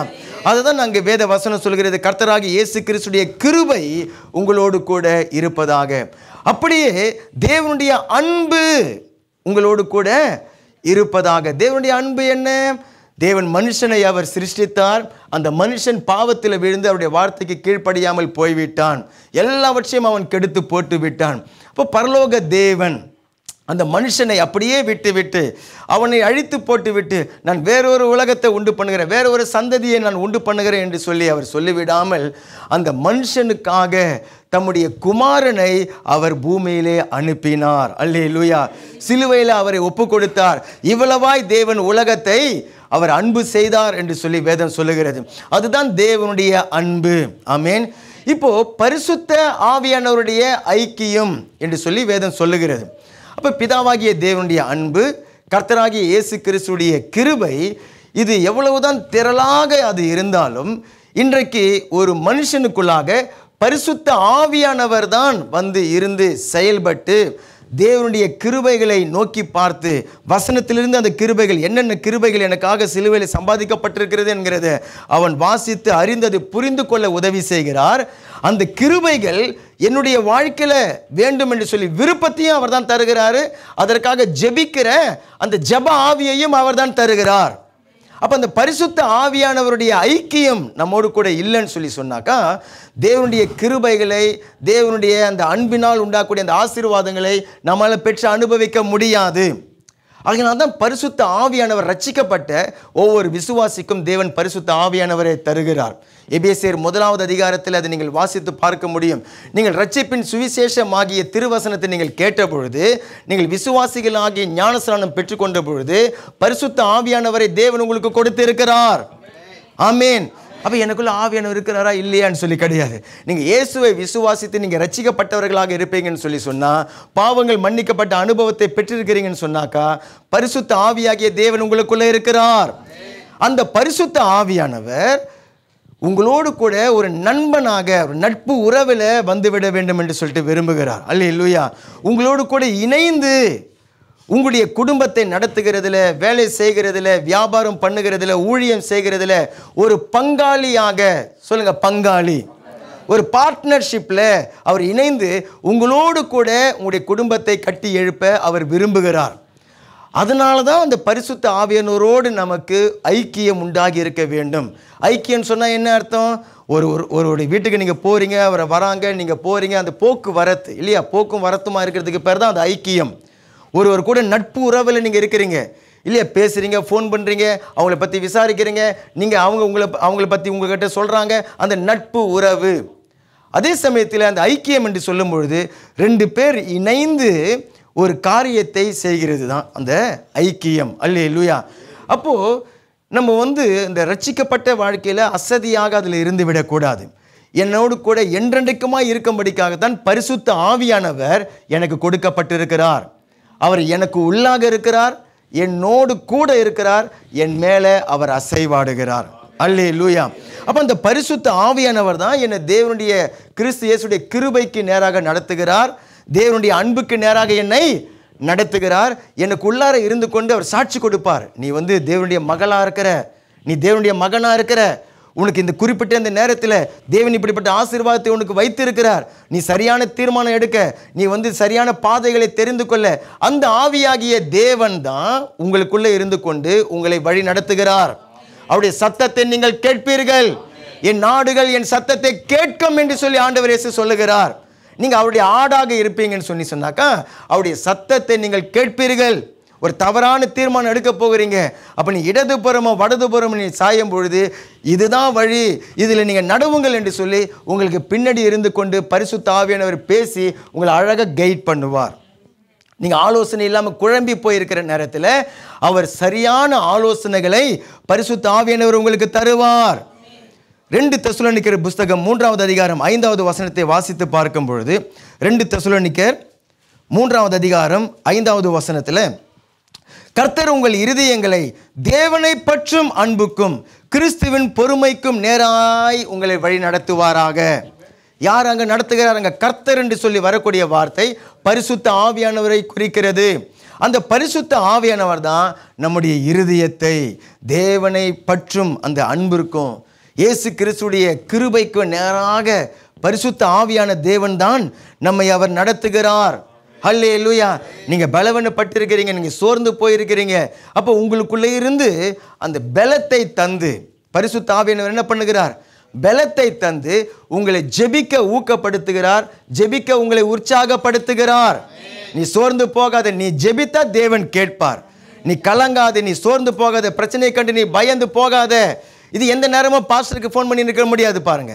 எந்த நேரமும் உங்க கூட யாராவது இருந்து கொண்டு உங்களை உற்சாகப்படுத்தி கொண்டு இருக்க முடியாது. ஆனால் பரிசுத்த ஆவியாகிய தேவன் என்றென்றைக்குமாய் உங்களோடு கூட இருக்கும்படிக்காக வந்திருக்கிறார். அவர் ஒரு சக்தி கிடையாது. நல்லா இது தெரிஞ்சு கொள்ள வேண்டும். நம்ம ஆவியானவர் சொன்னாக்கா சரி, துதி ஆராதனையில் தேவனுடைய பிரசன்னம், தேவனுடைய வல்லமை இறங்கி வருகிறது அப்படின்னு சொல்லிட்டு ஒரு நல்ல ஒரு ஆர்வமாக இருந்தது, நல்ல ஒரு ஊக்கமாக இருந்தது, உற்சாகமாக இருந்தது, ஒரு அக்கினி அப்படி மெய் சிலிர்க்கிறது போல இருந்தது. அந்த அனுபவங்கள்லாம் நமக்கு ஏற்படுகிறது. ஒரு பாரமாக என் மேலே தேவ ஆவியானவர் இறங்குகிறது போலலாம் இருக்கிறது. அப்போ அதெல்லாம் நம்ம அனுபவிக்கும் போது நம்ம நினச்சி விடக்கூடாது பரிசுத்த ஆவியானவர் ஏதோ ஒரு சக்தி அப்படின்னு சொல்லிட்டு. இல்லை, அவர் ஆள் தத்துவமுடைய ஒரு நபர். ஆமென். ஒரு ஆள் அவர். இப்போ உங்களுக்கு முன்னாடி நான் எப்படி நிற்கிறேன்னு முழு மனுஷனா, என்ன நீங்கள் மனுஷன்ட்டு எப்படி ஒத்துக்கொள்கிறீங்க? சரீரத்தில் பார்க்குறீங்க. அது இல்லாமல் என்ன நீங்கள் மனுஷன்ட்டு எப்படி ஒத்துக்கொள்கிறீங்க? ஏன்னா எனக்கு அறிவு திறன் இருக்கிறது இல்லையா? எனக்கு தீர்மானம் எடுக்க தெரியும். இது வேணும் இது வேணான்னு சொல்லிட்டு தீர்மானம் எடுக்க எனக்கு அந்த சித்தம் இருக்கிறது, எனக்கு அந்த விருப்பம் இருக்கிறது. எனக்கு உணர்ச்சிகள் உண்டு. என்னால் அழுவ முடியும், சிரிக்க முடியும், கோபப்பட முடியும் இல்லையா? எனக்கு உணர்ச்சிகள் உண்டு. அதனால தான் ஒரு ஒரு ஒரு ஒரு ஜீவனை நம்ம என்ன பண்ணுறோம், ஒரு ஆள் அப்படின்னு சொல்லிட்டு சொல்கிறோம். இப்போ இந்த பிரசங்க மேடையை பிரசங்க பீடத்தை ஒரு ஆள் தத்துவம் உடையதுன்னு சொல்ல முடியாது. உருவம் இருக்கிறது, கலர் இருக்கிறது, எல்லாமே இருக்கிறது தான். ஆனால் இது ஒரு ஆள் கிடையாது. ஏன்னு சொன்னால் அறிவு கிடையாது இல்லையா? தீர்மானம் எடுக்கிற அந்த தன்மை கிடையாது, அதுக்கு உணர்ச்சிகள்லாம் கிடையாது. ஆனால் பரிசுத்த ஆவியாகிய தேவன் அவர் முழுமையான ஒரு தேவன். அதே சமயத்தில் அவர் ஒரு நபர், ஒரு ஆள். ஹல்லேலூயா. அப்போ அவர் என்னோடு கூட இருக்கிறார் அப்படி சொல்லும்பொழுது ஏதோ ஒரு ஏவுதல், ஏதோ ஒரு அப்படி மாத்திரம் கிடையாது. அவர் ஒரு ஆளாக என்னோடு கூட இருந்து என்னை அவர் அழகாக அவர் கைட் பண்ணுவார். ஹல்லேலூயா. அப்போ அந்த பரிசுத்த ஆவியானவர் புதிய ஏற்பாட்டில் நமக்கு இன்னும் அதிகமான விதத்தில், இன்னும் அதிகமான அவருடைய செயல்பாடுகளை எல்லாம் நமக்கு விவரித்து சொல்லுகிறது. ஆனால் இன்றைக்கு பழைய ஏற்பாட்டிலையும் பரிசுத்த ஆவியானுடைய அந்த செயல்பாடுகளை ரொம்ப அந்த பரிசுத்த தேவன் நமக்கு எழுதி வைத்திருக்கிற இந்த ஐக்கியத்தை நம்ம புரிந்து கொள்வதற்காக. ஐக்கியம் சொல்லும்போது நான் எப்படி சொல்லியிருக்கிறேன், முக்கியமாக 2 வார்த்தை. ஐக்கியம் சொல்லும்போது பரிசுத்த ஆவியானுடைய ஐக்கியம். நல்லா இருக்கிறீங்களா? எத்தனை பேர் இருக்கிறீங்க? ஆமேன். இந்த பரிசுத்த ஆவியானவரோடு உங்க கூட இருக்கிற அந்த ஆள், அந்த நபர், அவரோடு கூட நீங்க வைத்துக் கொள்ளுகிற இந்த ஐக்கியம் தான் இயேசு கிறிஸ்து சம்பாதித்த கிருபைகளை உங்களுக்கு பெற்று தருகிறது. தேவனுடைய அன்பை நம்ம பெற்று அனுபவிக்கிறோம். அல்லேலூயா. நம்ம ரட்சிக்கப்பட்டு இருப்போம், சபைக்கு போவோம், அல்லேலூயா ஆமென்னு சொல்லுவோம். தேவனுடைய அன்பை குறித்தெல்லாம் பெரிய ஒரு உணர்வு ரீதியான இருக்காது இல்லையா? ஜாய்ஸ் மேயர் என்ற ஒரு அம்மா இருக்கிறாங்க பாருங்கள். அமெரிக்காவில் ஒரு ஊழியக்காரி தேவனால் வல்லமையாக பயன்படுத்தப்பட்டு கொண்டிருக்கிறாங்க. இன்னும் ஊழியம் செய்து கொண்டிருக்கிறாங்க. பல புஸ்தகங்களை, ஆவிக்குரிய புஸ்தகங்களை அவர்கள் எழுதுவார்கள். அவர்கள் எழுதக்கூடிய அந்த புஸ்தகங்கள் ரொம்ப அளவில் விற்பனை ஆகும். அப்போ ஒரு சமயம் இந்த லவ் ரெவல்யூஷன் அப்படின்னு சொல்லிட்டு ஒரு புஸ்தகத்தை எழுதின அன்பை பற்றி பல பாகங்கள் அவங்க புஸ்தகத்தை எழுதி விற்பனை பண்ணாங்களாம். அந்த விற்பனையில் விட்டாங்களாம் பாருங்கள். அவங்க ஊழிய காலத்தில் அவங்க எழுதின எல்லா புஸ்தகங்களை காட்டிலும் இந்த புஸ்தகம்தான் ரொம்ப கம்மியாக விற்பனையான புஸ்தகம்.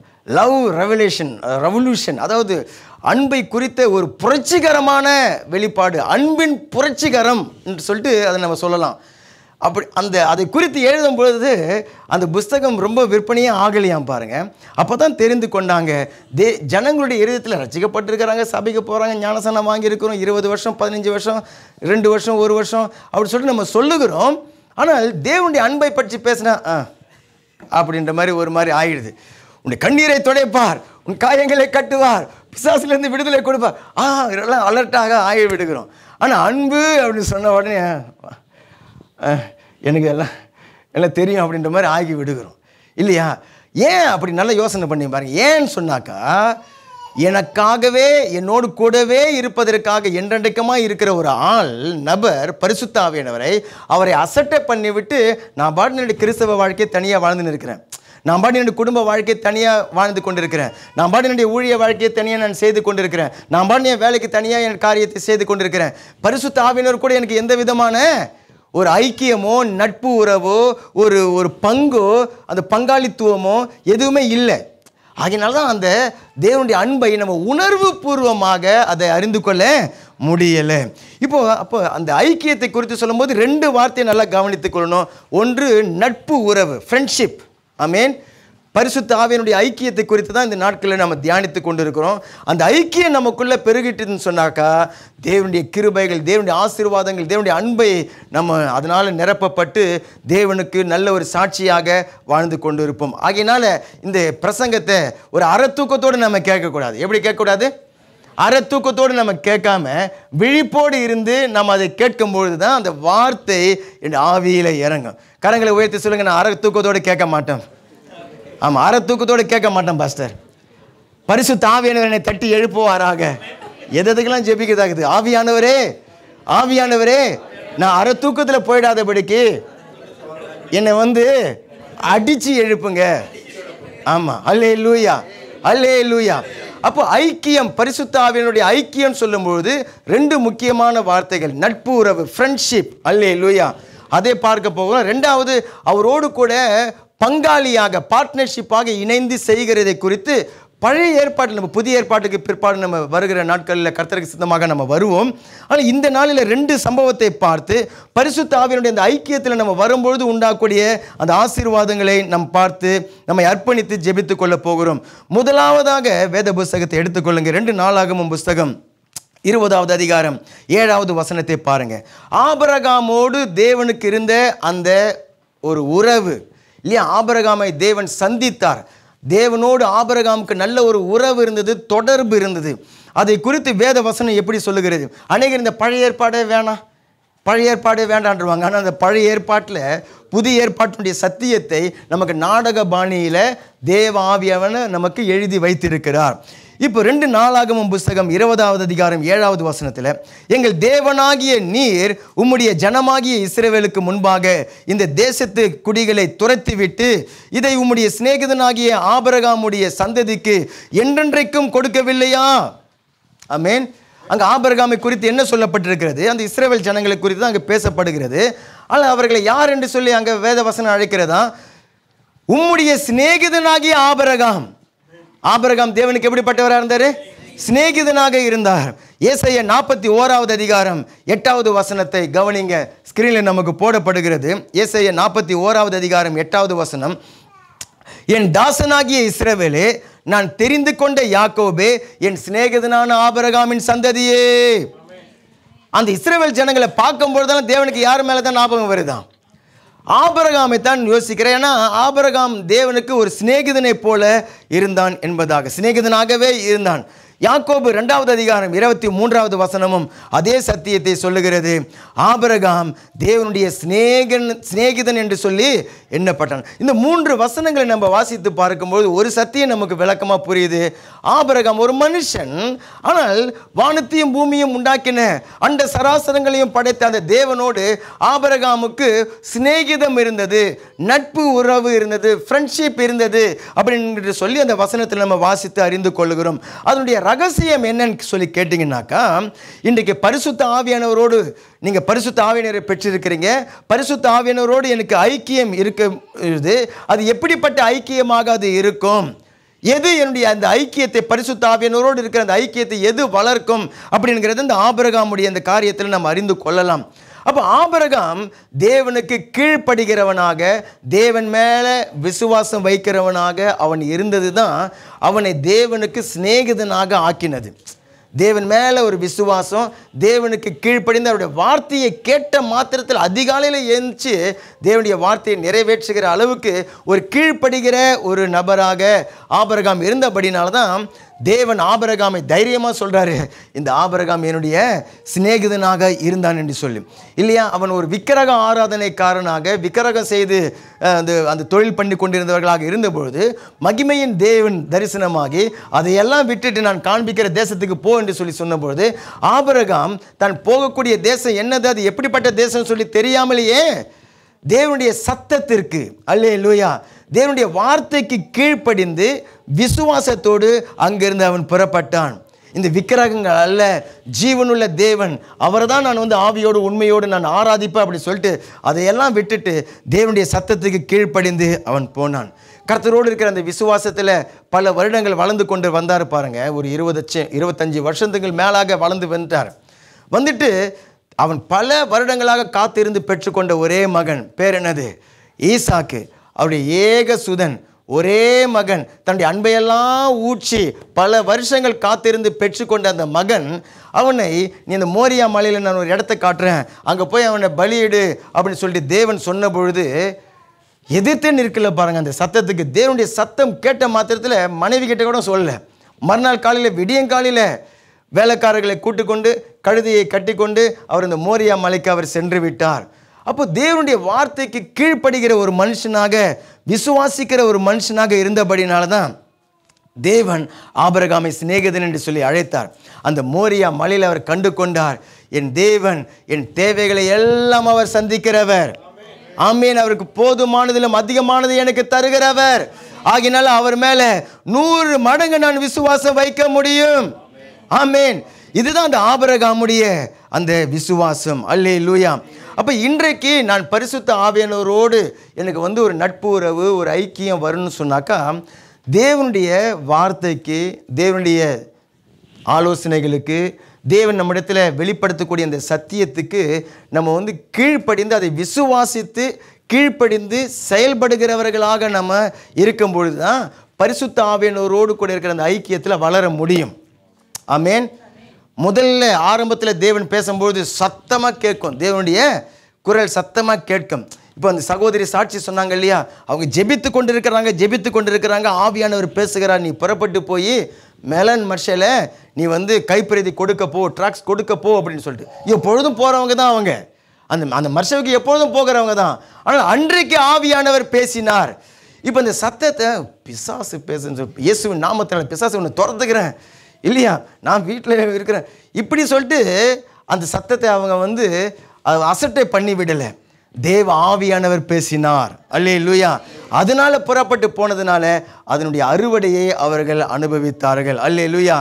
இல்லையா, நான் போகிறேன், சரி ஆண்டவர் கொடுப்பாரா கொடுக்க மாட்டாரா அது பிரச்சனை கிடையாது, பிசாசு பேசுவான். இப்போ தேவன் பேசுகிறவனே பிசாசு பேசுவான் இல்லையா. நீ எப்போதும் தானே நீ போகிற, இன்றைக்கி நீ ஏன் போகிற, நீங்கள் போனாக்க உனக்கு ஆத்துமா கிடைச்சிடுமா அப்படின்னு சொல்லிட்டு பிசாசு பேசுவான். ஆத்துமா கிடைக்கல. இப்போ நான் தேவனுடைய சத்தத்துக்கு கீழ்ப்படுகிறது தான் மேட்டர். அல்லேலூயா. தேவனுடைய சத்தத்துக்கு கீழ்ப்படுகிறது தான் விஷயம். அல்லேலூயா. அப்போ அந்த சத்தம் முதல்ல பெருசாக கேட்கும், அதுக்கு கீழ்ப்படியும் பொழுது, அதுக்கு நம்ம கீழ்ப்படிந்து செயல்படும் பொழுது அந்த சத்தம் இன்னும் கொஞ்சம் தெளிவாக கேட்கும். அடுத்த முறை பேசும்பொழுது இன்னும் கொஞ்சம் தெளிவாக பேசும். அது இன்னும் அதில் கீழ்ப்படிந்து, இன்னும் அதில் விசுவாசத்தில் நம்ம ஒப்பு கொடுத்து நம்ம நடக்கும்பொழுது இன்னும் தெளிவாக தேவன் பேசுவார். ஆனால் அந்த சத்தம் கேட்கும் பொழுது நீங்கள் அசட்டியாக விட்டுட்டிங்கனாக்கா சவுண்டு குறைய ஆரம்பிக்கும். என்னது? சவுண்டு குறைய ஆரம்பிக்கும். இன்னும் கொஞ்சம் நீங்கள் அசட்டை பண்ணிங்கனாக்கா இன்னும் குறைய ஆரம்பிக்கும். இன்னும் கொஞ்சம் நீங்கள் கீழ்ப்படியாமல் விசுவாசத்தில் இல்லாமல் போனாக்கா தேவன்லாம் பேசுவாரா அப்படின்ற மாதிரி கேள்விலாம் நமக்குள்ளே வந்துடும். இங்கே நின்றுக்கிட்டு தேவன் 2 ஸ்பீக்கரை வச்சுட்டு ஒரு மைக்கை வச்சுன்னு கத்துனாலும் பாதி தூக்கத்தில் இருந்துட்டு நீங்கள் வந்தேன் சபையில் அட்டெண்டன்ஸ் போட்டு பாஸ்டர் பேர் எழுதிட்டிங்களா? ஆமாம், ஓகே பிரதர், நான் இந்த வாரத்துக்கு ஃபுல்லாக பாஸ்டர் ஃபோன் அடிக்க மாட்டார் அப்படின்ற மாதிரி அட்டெண்டன்ஸ் போட்டுட்டாக்கா வேலை நடக்காது இல்லையா. அப்போ தேவ ஆவியானவர் பேசுகிறார்.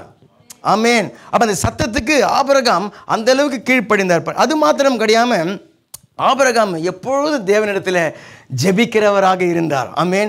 அந்த ஜெபத்தின் மூலியமாகத்தான் நம்ம என்ன பண்ணுறோம், ஆவியானவரோட அந்த ஃப்ரெண்ட்ஷிப் வைத்துக் கொள்ளுகிறோம். ஆவியானவரோடு கூட அந்த நட்பு உறவு நம்ம வைத்துக் கொள்ளுகிறோம். தனக்காக பல தடவை ஜெபித்து இருக்கிறார், பிள்ளைக்காக அவர் ஜெபித்து இருக்கிறார். தேவனுக்கிட்ட அவர் நீங்கள் புலம்புகிறதா இருக்கிறீங்களா, உங்களுக்கு ஏதாவது காரியத்தை புலம்பணுமா, தேவனுடைய சமூகத்தில் போயிட்டு தேவனிடத்தில் போய் புலம்பணும். நீங்கள் நக்கலாக சிரிக்க போகிறீங்களா, ஆபிரகாம் மாதிரி போயிட்டு தேவனுக்கு முன்னாடி போய் நக்கலாக சிரிக்கணும். ஆமேன்.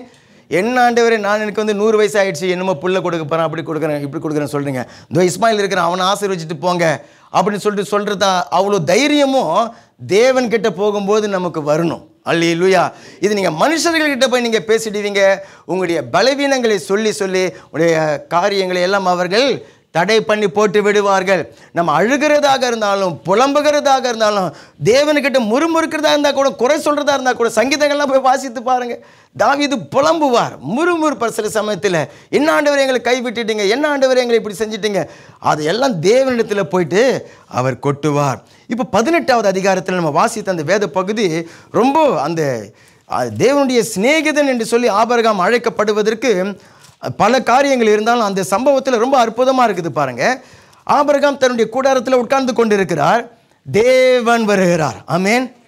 தேவன் அங்கே வருகிறார். 2 தூதர்கள் கூட. அப்போ 3 புருஷர்கள் மாதிரி அங்கே வருகிறார்.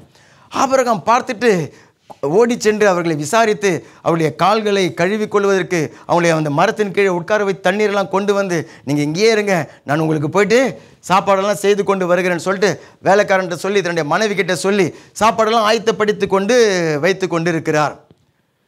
என்ன செய்து கொண்டிருக்கிறாரு? வந்த தேவனுக்கு அவர் ஊழியம் செய்து கொண்டிருக்கிறார். அவர் வந்து அவருக்கு ஆகாரம் கொடுத்து கொண்டு இருக்கிறார். அல்லேலூயா. சபைக்கு வரும்போது நம்ம என்ன செய்கிறோம்? கர்த்தருக்கு தான் ஊழியம் செய்கிறோம். துதிக்கிறது அவருக்கு செய்கிற ஊழியம். ஆமென். அதனால தான் பழைய கஞ்சியே ஊற்றக்கூடாது. சொல்லுங்கள் பக்கத்தில் பார்த்து சொல்லுங்கள், பிரதர் பழைய கஞ்சியே ஊற்றாதீங்க. ஆமாம் டெய்லி சாம்பார் வச்சாக்கா கணவர் சரிம்மா இன்னைக்கு வரத்துக்கு கொஞ்சம் லேட் ஆகிடும். ஏன் அங்கே அம்மா நீ வந்து சாம்பார் தான் வச்சுன்னு இருப்பேன், நான் வெளியிலேயே ஹோட்டல்லையே முடிச்சுட்டு வந்துடுறேன்னு சொல்லிட்டு அவர் இருப்பார். அப்போது ஆபிரகாம் ஃப்ரெஷ்ஷாக ஆட்டை பிடிச்சி ஃப்ரெஷ்ஷாக அந்த பால் கட்டியை கொண்டு வந்து ஃப்ரெஷ்ஷாக செஞ்சு அடித்து ஆண்டவருக்கு அங்கே பரிமாறுகிறார். தேவனுடைய இருதயம் குளிர்ந்தது பாருங்கள். அவர் சொல்கிறாரு, அடுத்த வருஷம் நான் வரும்பொழுது ஆமென் உன்னுடைய மனைவி கையில் குழந்தையோடு இருப்பார். அல்லேலூயா. அதெல்லாம் தேவன் பேசுகிறார். பேசிட்டு இப்போ சோதம் கோமராவை வந்து அழிக்க அங்கே வந்து தூதர்களை அனுப்புவதற்காக வந்திருக்கிறார். என்ன சொன்னால் சோதம் கோமருடைய பாவம் அந்த மாதிரியாக வானத்தை எட்டு தான். எந்த பாவம்? இன்றைக்கி இருக்கக்கூடிய அந்த பிரான்ஸ் தேசத்தில் பாரிஸ் நகரம் தான் சோதம் கோமரா இல்லையா? அந்த ஆண் அந்த பெண் என்றக்கூடிய அந்த அருவருப்பான பாவங்கள் இன்றைக்கி சோதம் கோமராலேயே இருந்தது. அந்த சத்தம் வானத்து வரைக்கும் எட்டுன்னு தான். தேவன் அதை அக்கினி போட்டு அழிக்கிறதுக்கு முன்னாடி சரி ஃபைனல் செக்கப் பண்ணிக்குவோம், இது உண்மையாக அங்கே மேலே வந்து சத்தம் கேட்ட மாதிரி உண்மையாகவே அங்கே நடக்குதா? ஏன்னா ஒரு ஊரையே கொளுத்த போகிறார் ஆண்டவர், ஒரு ஊரையே அக்கினி போட்டு எரிக்க போகிறாரு. சரி ஃபைனலாக போய் நம்ம நேரில் போய் ஒரு செக் பண்ணிக்குவோம் அப்படின்னு சொல்லிட்டு ஆண்டவர் வராரு. ஆனால் போகிறதுக்கு முன்னாடி ஆண்டவர் சொல்கிறாரு, என் ஆபிரகாம் அவன் வந்து தன்னுடைய சந்ததியை தனக்கு ஒன்றும் பிள்ளையே இல்லை பாருங்கள். தேவனுடைய கணக்கெல்லாம் எப்படி போடுறாரு பாருங்கள். அவர் சொல்கிறாரு, ஆபிரகாம் நீங்கள் 19வது வசனத்தில் பாருங்கள், ஆபிரகாம் சொன்னதை நிறைவேற்றும்படியாக அவன் தன் பிள்ளைகளுக்கும் தன் பின்வரும் தன் வீட்டார் அனைவருக்கும் நீங்கள் நீதியையும் நியாயத்தையும் செய்து கர்த்தருடைய வழியை காத்து நடவுங்கள் என்று கட்டளையிடுவான் என்பதை அறிந்திருக்கிறேன். ஆபிரகாமு குறித்து தேவன் சாட்சி சொல்கிறாரு. ஆபிரகாமு அவன் தன்னுடைய பிள்ளைகளை தன்னுடைய சந்ததியை கர்த்தருக்கு பயப்படுகிற பயத்தில் அவன் வளர்ப்பான், அதனால் அவனுக்கு மறைக்காமல் நம்ம ஒரு காரியத்தை செய்யக்கூடாதுன்னு சொல்லிட்டு ஆபிரகாமுக்கு அந்த சோதம் கோமராவை அழிக்கிறதை குறித்து விஷயத்தை சொல்கிறார். ஆமேன். நம்மக்கிட்ட நிறைய சொல்கிறாரு. அந்த மாதிரி ஜபத்தில் நம்மக்கிட்ட நிறைய காரியங்களை சொல்கிறாரு. அவருடைய பாரத்தை சொல்கிறாரு, அவருடைய திட்டங்களை நமக்கு சொல்கிறாரு. நம்ம என்ன பண்ணுறோம்? நம்முடைய ஆண்டவரே எனக்கு வேலை, ஆண்டவரே எனக்கு வீடு, ஆண்டவரே எனக்கு வந்து இந்த வியாதி இதுலேயே நம்ம இருந்துடுறோம். அவருக்குன்னு பாரம் இருக்குது பாருங்கள். ஆமேன். அவருக்குன்னு சித்தம் இருக்கிறது, அவருக்குன்னு விருப்பம் இருக்கிறது. ஆமேன் சொல்லுங்க. இதுதான் அந்த நட்பு உறவு. ஒன் வே டிராஃபிக் கிடையாது. பாருங்கள், நம்ம நட்பு உறவை பற்றி பார்த்து கொண்டு இருக்கிறோம்.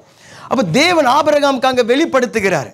சரி, வெளிப்படுத்துகிற உடனே எனக்கு ஆண்டவர் வெளிப்படுத்திட்டார், எனக்கு தீர்க்க தரிசனத்தில் வெளிப்படுத்திட்டார், அங்கே பாம்பு வெடிக்க போகிறது, அங்கே வந்து பூகம்பம் வரப்போகிறது, இங்கே நிலநடுக்கம் வரப்போகிறது.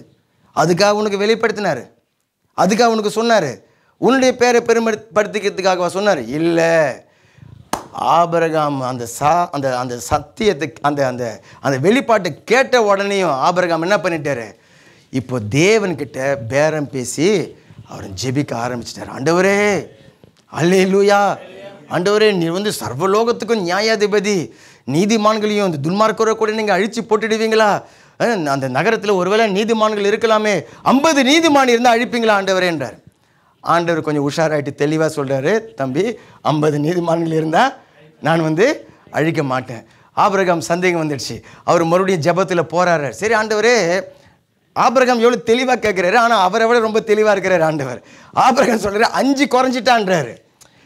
அப்போ எதை முக்கியப்படுத்துறாரு? 5ன்றதை முக்கியப்படுத்துறாரு. ஆனால் தேவன் தெளிவாக சொல்கிறாரு, 45 பேர் இருந்தால் நான் அழிக்க மாட்டேன். ஏன்னா இவர் சொல்கிறாரு 5 தானே ஆண்டவர் குறைஞ்சிது, அதுக்கெல்லாம் அழிச்சிட்டிங்களான்னு சொல்லுவார்.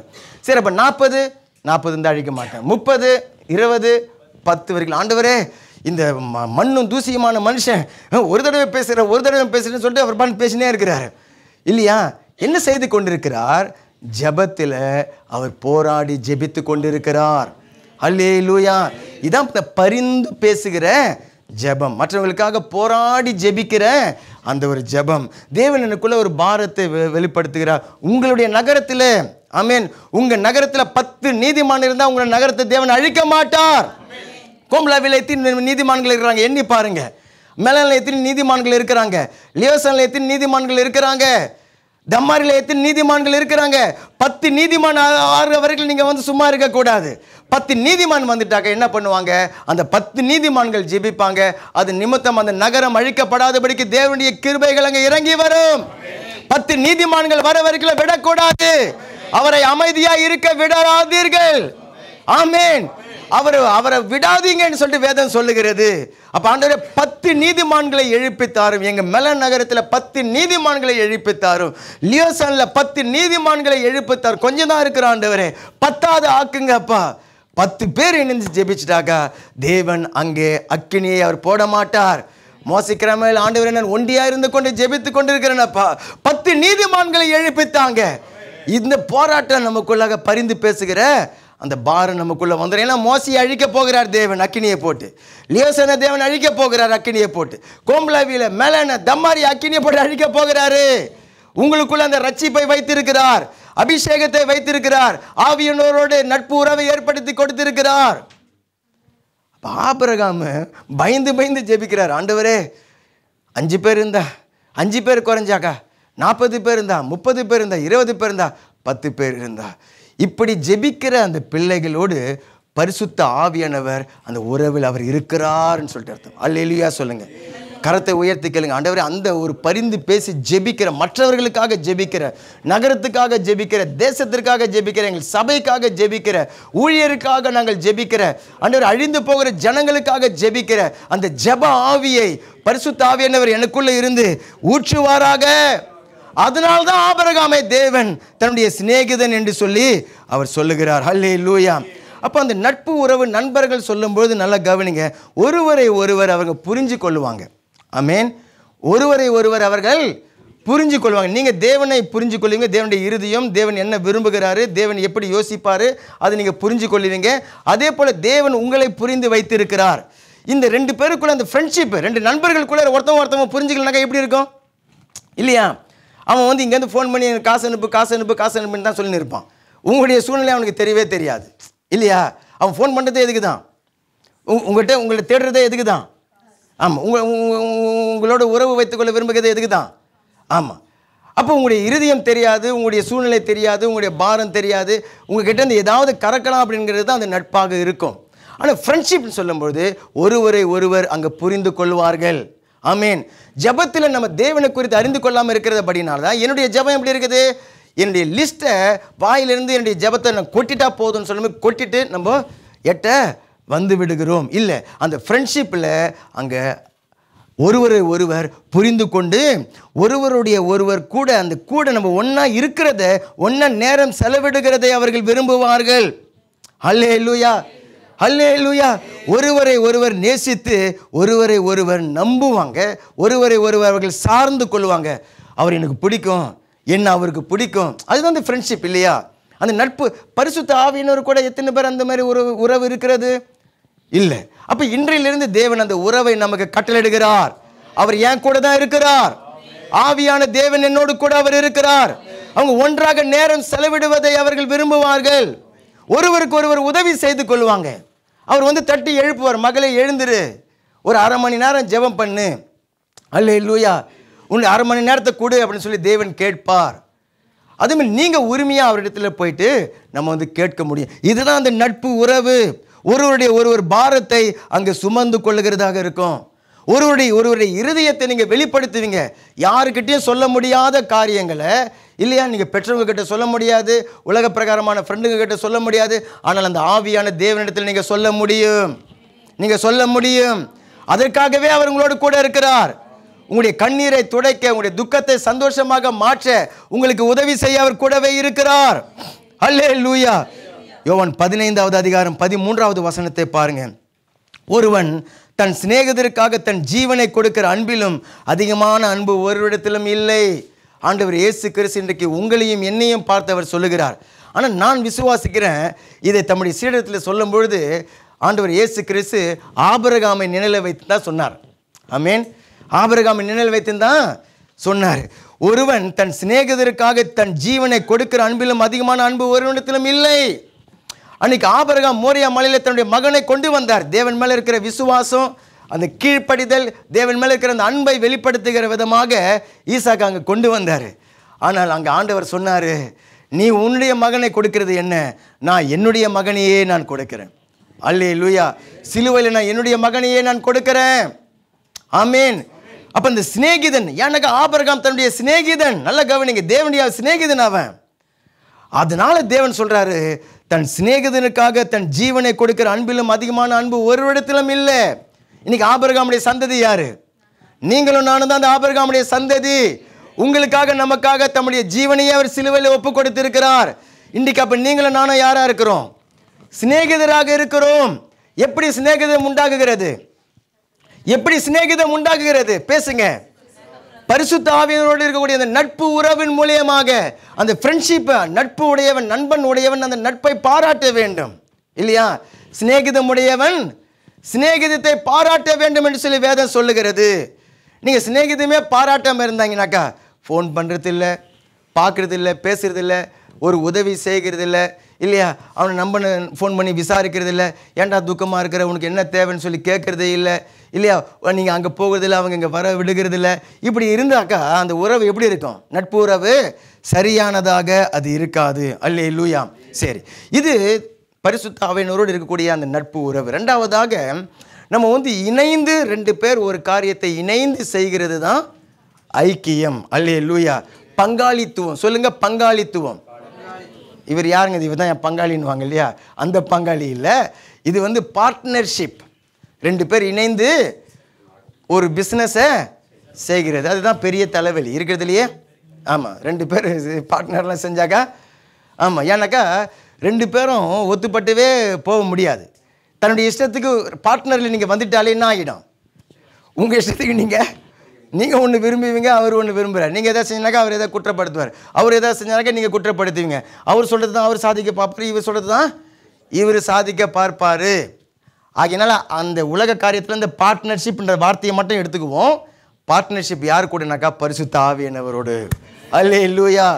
அவரோடு கூடிய இருக்கக்கூடிய அந்த நட்பு உறவில், அப்படி வேத புஸ்தகத்தில் பரிசுத்தவான்கள் ஒவ்வொருக்கிட்டையும் அந்த நட்பு உறவு, அந்த பங்காளித்துவத்தை எல்லாம் நம்ம பார்க்க முடியும். ஆனால் மோசேவோடு தேவனுக்கு இருந்த அந்த பங்காளித்துவம், அந்த பார்ட்னர்ஷிப்பை பார்த்தீங்கன்னா ரொம்ப ஆச்சரியமாக இருக்கிறது. யாத்திராகமம் புஸ்தகம் 33வது அதிகாரம் 11வது வசனத்தை வாசிக்கும் பொழுது, ஒருவன் தன் சிநேகிதனோடே பேசுவது போல கர்த்தர் மோசேயோடே முகமுகமாய் பேசினார். எப்படி பேசுகிறாரா மோசே கிட்ட? முகமுகமாய் பேசுகிறேன் என்று சொல்லி என்னாகமம் 12:8 சொல்றாரு, நான் அவனுடன் மறைப்பொருளாக அல்ல, முகமுகமாகவும் பிரத்யட்சமாகவும் பேசுகிறேன், அவன் கர்த்தரின் சாயலை காண்கிறான் என்றார். ஆமேன். நீங்கள் இந்த முதல் 5 புஸ்தகம், அதுதான் வந்து மோசேயுடைய 5 புஸ்தகங்கள். ஆதியாகமோ, யாத்திராகமோ, என்னாகமோ, லேவியராகமோ, உபாகமோன்னு சொல்லிட்டு 5 ஆகமங்கள். அது வந்து மோசே எழுதினார். சரி, இந்த 5 ஆகமத்தில் நீங்கள் வாசிக்கும் பொழுது திரும்ப திரும்ப வரக்கூடிய ஒரு வார்த்தை என்ன தெரியுங்களா? கர்த்தர் மோசேயோடு பேசினார், மோசே கர்த்தரோடு பேசினார், கர்த்தர் மோசேயோடு பேசினார், மோசே கர்த்தரோடு பேசினார், கர்த்தர் மோசேயோடு பேசினார், மோசே கர்த்தரோடு பேசினார். 3 தடவை சொல்கிறதுக்கே உங்களுக்கு வந்துடுங்க இல்லையா? ஆனால் அது அந்த 5 புஸ்தகங்களையும் திரும்ப திரும்ப இதுதான் இருக்கும் இல்லையா?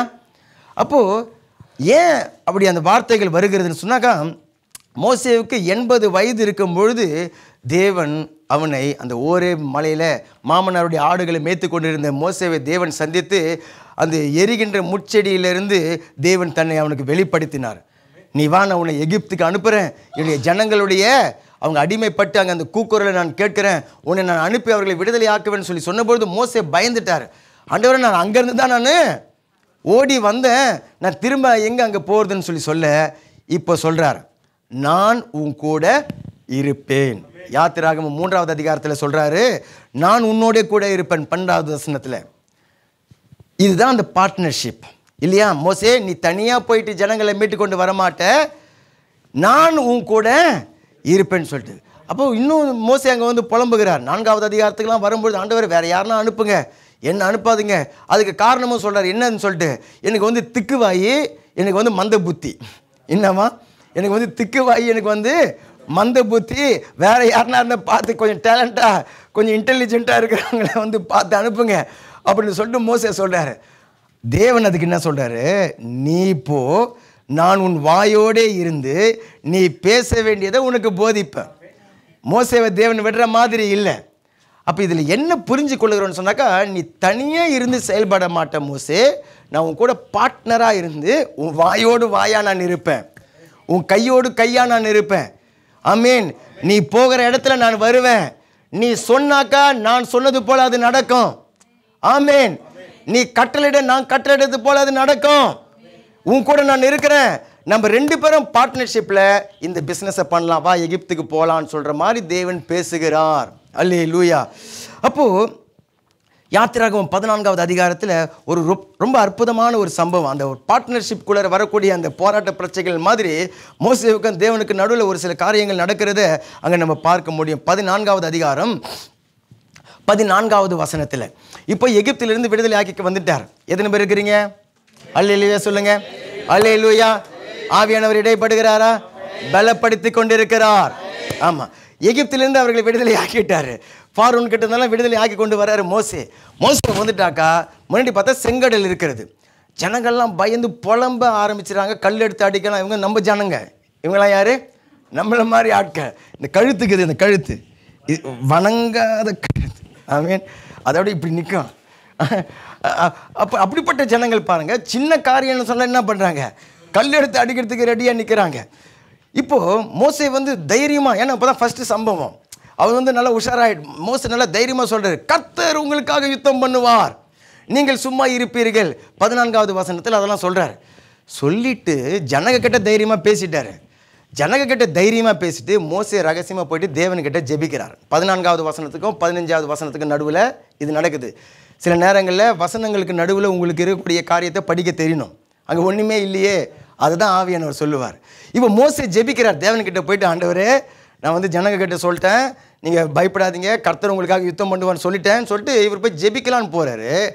தேவன் என்ன சொல்கிறார் பாருங்கள் 15வது வசனத்தில், அப்பொழுது கர்த்தர் மோசையை நோக்கி, நீ என்கிட்ட வந்து என்ன முறையிட்டுன்னு இருக்கிற, என்னிடத்தில் வந்து நீ முறையிடுகிறது என்ன, புறப்பட்டு போங்கள் என்று சொல்லி இஸ்ரவேல் புத்திரருக்கு சொல்லு.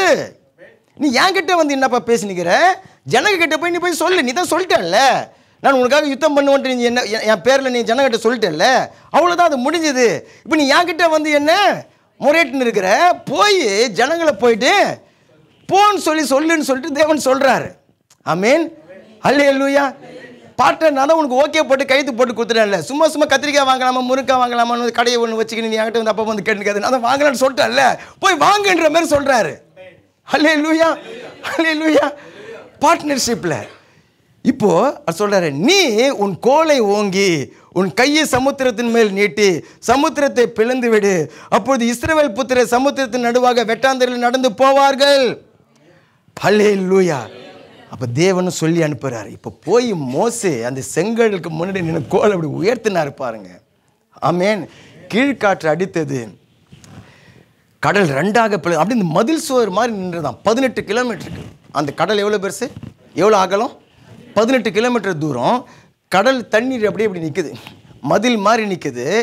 அதில் வெட்டாந்தரையில் கட்டாந்தரையில் கால் நனையாமல் நடந்தது போனது போல இஸ்ரவேல் ஜனங்க நடந்து போனாங்களாம். எத்தனை பேர்? 30 லட்சம் ஜனங்க அதில் நடந்து போனார்கள். அல்லேலூயா. இப்போ இந்த பார்ட்னர்ஷிப்பில் நல்லா கவனிங்க. இப்போ தேவன் அந்த செங்கடலை எப்போ பிளந்தாருன்னு சொன்னால், மோசே செய்ய வேண்டியதை மோசே செய்த பொழுது தான். ஆமேன்னு சொல்லுங்க. மோசேவுடைய வேலை என்னது? கோலை உயர்த்தணும். தேவனை விசுவாசிக்கணும், கோலை உயர்த்த வேண்டும். ஆமேன். கோலை உயர்த்தின போது தேவன் செய்ய வேண்டியது என்ன?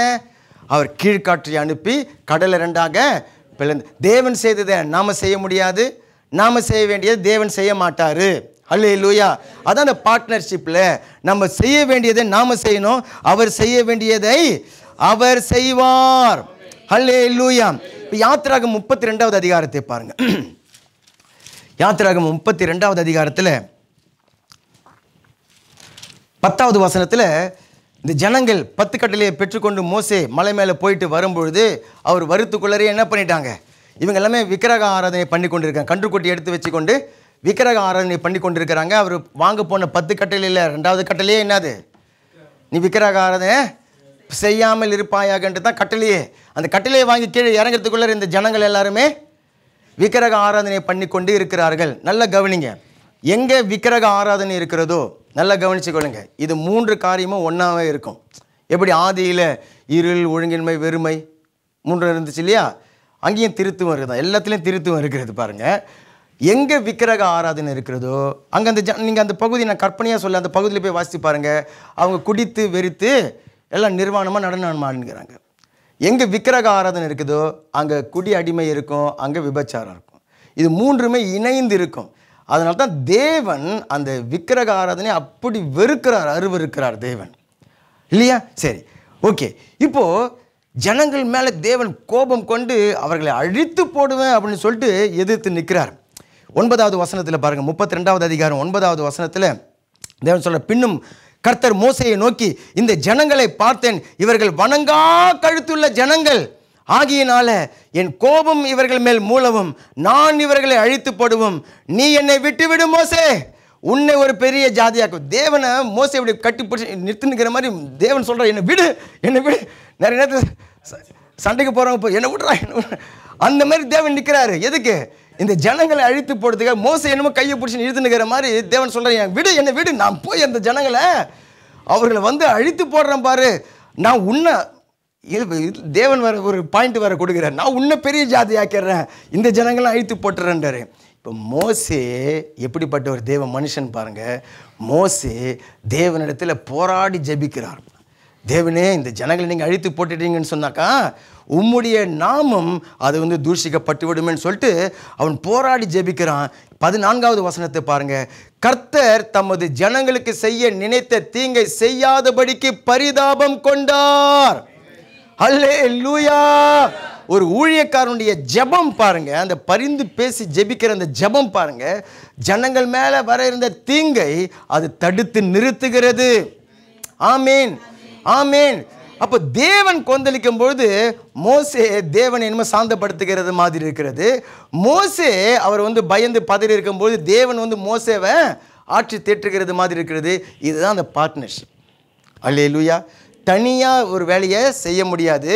நீ செய்ய வேண்டியது நீ செய்யணும், நான் செய்ய வேண்டியதை நான் செய்வேன். மோசே வா, நம்ம 2 பேரும் இணைந்து இந்த காரியத்தை நம்ம செய்யலாம். அப்போ இது வந்து ஏதோ ஒரு ஊழியம் மாத்திரம் இல்லாமல் இது நம்முடைய குடும்பத்தை நடத்தக்கூடிய காரியத்திலையும் சரி, நீங்கள் வந்து ஒரு பிஸ்னஸ் பண்ண போகிறீங்க அந்த காரியத்திலும் சரி, வேலைக்கு போகிற காரியத்துகளாக இருந்தாலும் சரி, அல்லது உங்களுடைய வாழ்க்கைக்கான ஒரு திட்டத்தை நீங்கள் போடுகிறீங்க அந்த காரியத்திலாக இருந்தாலும் சரி, நீங்கள் பரிசுத்த ஆவியானவரோடு பார்ட்னர்ஷிப்பில் வந்து நம்ம செய்யக்கூடியவர்களாக போகும். ஏன்னு சொன்னால் பல நேரங்களில் நம்ம வந்து குடும்ப காரியத்தை நான் தான் தலைமையில் வைத்து கொண்டு சுமந்து கொண்டு இருக்கிறேன் அப்படின்றது போல் நம்ம நினைத்து விடுவோம். நம்முடைய ஜபம்லாம் அப்படி தான் ஓடும். நம்முடைய ஜபமே எப்படி?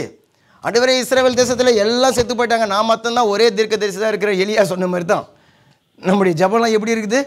ஆமாம், இந்த குடும்பத்தை நான் தான் ஆண்டவரே, நான் இல்லை. அதுக்காக உங்களை தேவன் குடும்பத்தை நடத்தும்படிக்காக அழைக்கவில்லை. கணவரோ அல்லது மனைவியோ யாரோ இல்லையா? அங்கே தேவன் சொல்கிறாரு, அந்த வண்டி மாட்டில் நான் தான் சீனியர் மாடு. ஆமேன், நான் தான். அல்லேலூயா. பக்குவமான அனுபவம் மிக்க வந்து பலமான மாடு நான் தான் இல்லையா? மத்திய 11:28-29 ஆண்டவர் சொல்கிறார் இல்லையா, சுமை சுமந்து சோர்ந்து போனவர்கள் எல்லாரும் என்னிடத்துல வாங்க, நான் உங்களுக்கு இளைப்பாறுதலை தருகிறேன், நான் சாந்தமும் மனத்தாழ்மையுமா இருக்கிறேன், என்னுடைய நுகத்தை உங்கள் மேல் ஏற்றுக்கொள்ளுங்க, என்னிடத்துல இருந்து கற்றுக்கொள்ளுங்க, அப்பொழுது உங்களுக்கு இளைப்பாறுதல் உண்டாகும். ஏசு எங்க? ஆண்டவர் எங்கே இருக்கிறாரு? அவரு மரித்து பரலோகம் ஏறி சென்று பிதாவுடைய வலது பாரிசத்தில் உட்கார்ந்து கொண்டிருக்கிறாரு. சத்துருக்களை அவருடைய பாதபடி ஆக்கி போடுவவர்களும் பிதாவுடைய பக்கத்தில் அவர் உட்கார்ந்து கொண்டிருக்கிறாரு. இப்போ இந்த சொன்ன இந்த இளைப்பாறுதல் தருவேன்னு சொல்லிட்டு சொன்னாரே, அது யார் செய்ய போகிறது? ஆக்சுவலா யார் செய்ய போகிறாங்க? பரிசுத்த ஆவியானவர் தான் செய்ய போகிறார். ஆமென். குடும்பத்தை நான் நடத்துவதற்கு, குடும்பம் தான் அந்த வண்டி மாட்டு, அந்த வண்டி வந்து குடும்பம் தான். ஆமென். அதில் அந்த மாடு நான் வந்து இப்போ தான் அனுபவம் கிடையாது இல்லையா, அந்த வண்டியை ஓட்டுறதுக்கு எனக்கு அனுபவம் மிரளுது, எதை பார்த்தாலும் மிரளுது அந்த மாடு. அப்போ அவர் என்ன சொல்கிறாரு? நான் உன்னோடு இணைந்து கொள்ளுகிறேன். ஹல்லேலூயா. உனக்கு அனுபவம் கிடையாது, உனக்கு என்ன கல்யாணம் ஆகி உனக்கு 2 வருஷம் ஆகுது, இல்லை 4 வருஷம் ஆகுது, 10 வருஷம் ஆகுது, 40 வருஷம் ஆகுது, அவ்வளோதான், அது போதாது. அவர் சொல்கிறாரு, எனக்கு தெரியும் குடும்பத்தை பற்றி, ஏன்னா நான் தான் அந்த குடும்பத்தை உண்டாக்கினேன். அல்லேலூயா. நான் தான் அதை உருவாக்கினேன். நான் உன்னோடு கூட இருந்த ஆண்டவரே, இந்த குடும்பத்தை நடத்த, பிள்ளைகளை வளர்க்க, குடும்பத்தினுடைய பொருளாதாரத்தை ஆண்டவரே அது செயல்படுத்தி நாங்கள் நடத்த, அல்லது வேலைக்கு போக, ஆண்டவரே இந்த பிஸ்னஸ் நாங்கள் போக. அல்லேலூயா, அல்லேலூயா. அப்போ சில நேரத்தில் நீங்கள் டென்ஷன் ஆகும்போது ஆவியானவர் வந்து உங்களை காலம் பண்ணுவார். இல்லைம்மா, இப்படிலாம் பேசிட முடியாது, நான் பார்த்துக்கிறேன் ஆண்டவரே சொல்லுவார். அவர் சில சமயத்தில் வரிஞ்சு கட்டி நிற்பார். அப்போ நீங்கள் பரிந்து பேசுங்க, ஆண்டவரே இந்த ஜனங்கள் வணங்கா கழுத்துள்ள ஜனங்கள், ஆண்டவரே அப்பா நான் மன்னிப்பு கேட்குறேன், நான் போராடி ஜெபிக்கிறேன் அப்படி சொல்லி போராடும்போது அவர் செய்ய நினைத்த தீங்கை செய்யாமல் இருப்பார். அல்லேலூயா, அல்லேலூயா. இதுதான் அந்த பார்ட்னர்ஷிப். பல உதாரணங்கள் நம்முடைய ஊழியத்தில் பல உதாரணங்கள் சொல்லலாம் பாருங்கள். அதில் வந்து போன இந்த நம்முடைய பஸ்கா விழா, அதுக்கு முன்னாடி இருக்கக்கூடிய அந்த சனிக்கிழமை, அப்போது மத்தியான உபவாச கூட்டம், அதுக்காக எல்லாம் ஆயத்தப்பட்டு கொண்டு இருந்தோம். அப்போது எனக்கு ஆவியில் ஒரு சரியான ஒரு போராட்டமாக இருந்தது. ஒரு சில காரியங்கள், ஒரு குறிப்பிட்ட ஒரு குடும்பத்தை குறித்து ஒரு மனசில் ரொம்ப ஒரு போராட்டமாக இருந்தது. ஆவியில் வந்து ஒரு இளைப்பாறுதலே இல்லை. அப்போது அந்த கூட்டத்துக்கு வரத்துக்கு முன்னாடி தேவனிடத்தில் ஜெபித்து கொண்டு சும்மா சரி ஆண்டவர்கிட்ட ஜெபத்தில் சொல்லிட்டாக்கா அவர் பார்த்துக்குவார்னு சொல்லிட்டு தான் ஜெபிக்க போனாக்கா 1 மணி நேரமாக ஜெபிக்கிறேன், ஆவியில் நிறைந்து அந்நிய பாஷையில் ஜெபிக்கிறேன், போராடுகிறேன், ஒன்றும் இளைப்பாறுதல் வரல. ஆனால் டைம் தான் ஆகுது, உபவாச கூட்டத்துக்கு டைம் தான் ஆச்சு. சரி புறப்பட்டு போகலான்னு சொல்லிட்டு வீட்டிலேருந்து கீழே இறங்கி வந்து ஹாலில் நின்று கொண்டு நிற்கிறேன். அப்பயும் வந்து இருதயத்தில் அந்த ஒரு இளைப்பாறுதல் வரல, ஒரு சமாதானம் வரல. அப்போ இங்கேயும் அங்கேயும் நடந்துங்கன்னு வீட்டு அந்த டிவிக்கு முன்னாடி இப்படி அப்படியே நடந்து கொண்டு சரி அந்நிய பாஷையில் ஜெபித்து கொண்டு இருக்கிறேன். ஒரு இளைப்பாறுதல், ஒரு சமாதானமே இல்லை. அப்படி நிறுத்திட்டு சரி ஆவியானவரே நீங்கள் என்ன தான் சொல்கிறீங்க, இதே மாதிரி தான் கேட்டேன். பரிசுத்த ஆவியானவரே நீங்கள் என்ன தான் சொல்கிறீங்க அப்படின்னு சொல்லிட்டு அமைதியாகிட்டேன். ஆண்டவர் தெளிவாக சொன்னார், பிரசங்கத்தை ரெடி பண்ணிட்டியா? ரெடி பண்ணிட்டேன் ஆண்டவரே, நான் உனக்கு சொன்ன வேலையை நீ போய் செய். ஆமேன். அந்த குடும்பத்தை, அந்த சகோதர சகோதரியை நான் பொறுப்படுத்திக் கொள்வேன். தெளிவாக சொன்னார் ஆண்டவர். வசனத்தின் மூலியமாக சொன்னார், சங்கீதம் 18 இருக்கிற வசனத்தின் மூலியமாக சொன்னார், நான் பொறுப்படுத்திக் கொள்வேன், நீ போ. ஆமேன். அவங்க வந்து உன்னிடத்தில் வந்து பேசுவார்கள். இப்படி தான் ஆண்டவர் வந்து சொன்னார், தெளிவாக சொன்னார். அது சொன்ன மாத்திரத்தில் அப்படியே ஒரு மலை மேலே தூக்கி வச்சு நான் தான் தூக்கி வச்சு நாடு நிற்கிறேன் நினச்சிருந்தேன் பாருங்கள், அப்படியே இறங்கிடுச்சு. அல்லேலூயா. இருதயத்தில் ஒரு பெரிய இளைப்பாறுதல் வந்துடுச்சு. சரி வந்துட்டு இங்கே வந்து அப்புறம் சகோதரர்கள்லாம் எல்லாத்தையும் ஆயத்தப்படுத்தி கொண்டு இருந்தாங்க. நான் மேலே போயிட்டு இந்த தேவனுடைய வார்த்தையை சரி ஒரு தடவை நம்ம ரிவிசை பண்ணலாம் அப்படின்னு சொல்லிட்டு அங்கே போனாக்கா அப்புறம் பாஸ்டர் அங்கே உட்காந்து அவங்க பார்த்து கொண்டு இருந்தாங்க வசனத்தை. சரி அவங்கள விட்டுட்டு இப்படி நடந்து வந்தேன். அந்த நபர் வந்து ரொம்ப ஒரு அன்போடு, ரொம்ப ஒரு தாழ்மையோடு, ரொம்ப ஒரு கண்ணீரோடு வந்து சொல்லி அர்ப்பணித்து கொண்டார்கள். சொல்கிறாங்க, 1 வாரமாக ஆண்டவர் எங்களோடு கூட அவர் இடைப்பட்டார். அல்லேலூயா. வந்து பேசுனது 3 நிமிஷம் தான். அவங்கள தேவன் எத்தனை நாளாக ஆயத்தப்படுத்துகிறாரு? 1 வாரமாக ஆயத்தப்படுத்துகிறாரு. அப்போ நான் அமைதியாக கேட்டுன்னுட்டு அவர்கள் சென்று விட்டார்கள். நான் என்ன செய்திருப்பேன்னு சொல்லி நினைக்கிறீங்க? 2 கரங்களை உயர்த்தி கண்ணீரோடு, பரிசுத்த ஆவியானவரே உமக்கு ஒப்பான தேவன் ஒருவரும் இல்லை. அல்லேலூயா. எவ்வளவு தெளிவாக சொல்லி ஆண்டவர் வழி நடத்தினார் பாருங்க. பெரிய ஒரு இருதயத்தில் இளைப்பாறுதல். ஹல்லேலூயா, ஹல்லேலூயா. அப்போ நீ செய்யறத நீ செய், நான் செய்யறத நான் செய். அப்போ பல நேரத்தில் நம்ம அந்த குடும்ப காரியமாக இருந்தாலும் சரி, ஒரு பிஸ்னஸ் காரியமாக இருந்தாலும் சரி, ஒரு பொருளாதாரமாக இருந்தாலும் சரி, பிள்ளைகள் செய்ய வேண்டிய அந்த பிள்ளைகளுக்குரிய காரியமாக இருந்தாலும் சரி, இப்போ நம்ம பார்த்த இந்த சம்பவங்களில் தேவனோடு நம்ம ஐக்கியம் வைத்துக் கொள்ளும்பொழுது அங்கே நம்மோடு கூட வந்து ஒரு உடன்படிக்கை பண்ணிக்கொள்ள விரும்புகிறார். உடன்படிக்கைன்னு சொன்ன அர்த்தம், வேலையில் நீங்கள் போயிட்டு கொந்தரா கையெழுத்து போட்டுக்கிறீங்க இல்லையா, அது வந்து ஒரு உடன்படிக்கை. நான் வாரத்துக்கு மாதத்துக்கு இத்தனை மணி நேரம் வேலை செய்வேன், நான் செய்வதை நான் செய்வேன், நீங்கள் இன்றைக்கி இவ்வளோ சம்பளத்தை கொடுக்கணுன்றது தான் அந்த கான்ட்ராக்ட், அதான் அந்த உடன்படிக்கை. நீங்கள் செய்ய வேண்டியது நீங்கள் செய்யணும், அவர் செய்ய வேண்டியது அவர் பல நேரங்களில் நம்ம தேவனுடைய பிள்ளைகள் என்ன பண்ணிடுறேன்னு சொன்னாக்கா, அந்த உடன்படிக்கையில் நமக்கு இருக்கக்கூடிய பொறுப்புகளை மறந்து விடுகிறோம், நமக்கு இருக்கக்கூடிய கடமைகளை மறந்து விடுகிறோம், நமக்கு இருக்கக்கூடிய சலுகைகளை தான் நம்ம வந்து எதிர்பார்த்து கொண்டு இருக்கிறோம். அதாவது நான் ஒரு பிரச்சனையில் நான் இருப்பேன்னு சொல்லி சொன்னாக்கா, எந்த விதமான ஒரு நிபந்தனையும் இல்லாமல் நான் கூப்பிட்ட மாத்திரத்தில் தேவன் வந்து எனக்கு உதவி செஞ்சிடணும் அப்படின்னு நம்ம நினைக்கிறோம். ஆனால் அந்த சூழ்நிலைகளில் நான் தேவனுடைய ராஜ்யத்திலிருந்து இந்த ஆசீர்வாதங்களை நான் பெற்றுக்கொள்ளணும்னு சொன்னாக்கா, அதுக்கு வேதம் சொல்லக்கூடிய அந்த நிபந்தனைகளை நான் வந்து அந்த அதில் நான் கை கொண்டு இருக்கிறேனா, கை கொள்ளுகிறேனா, அல்லது கை கொள்ள நான் என்னை ஒப்பு கொடுக்கிறேனாங்கிறத சோதித்து பார்க்கறது கிடையாது.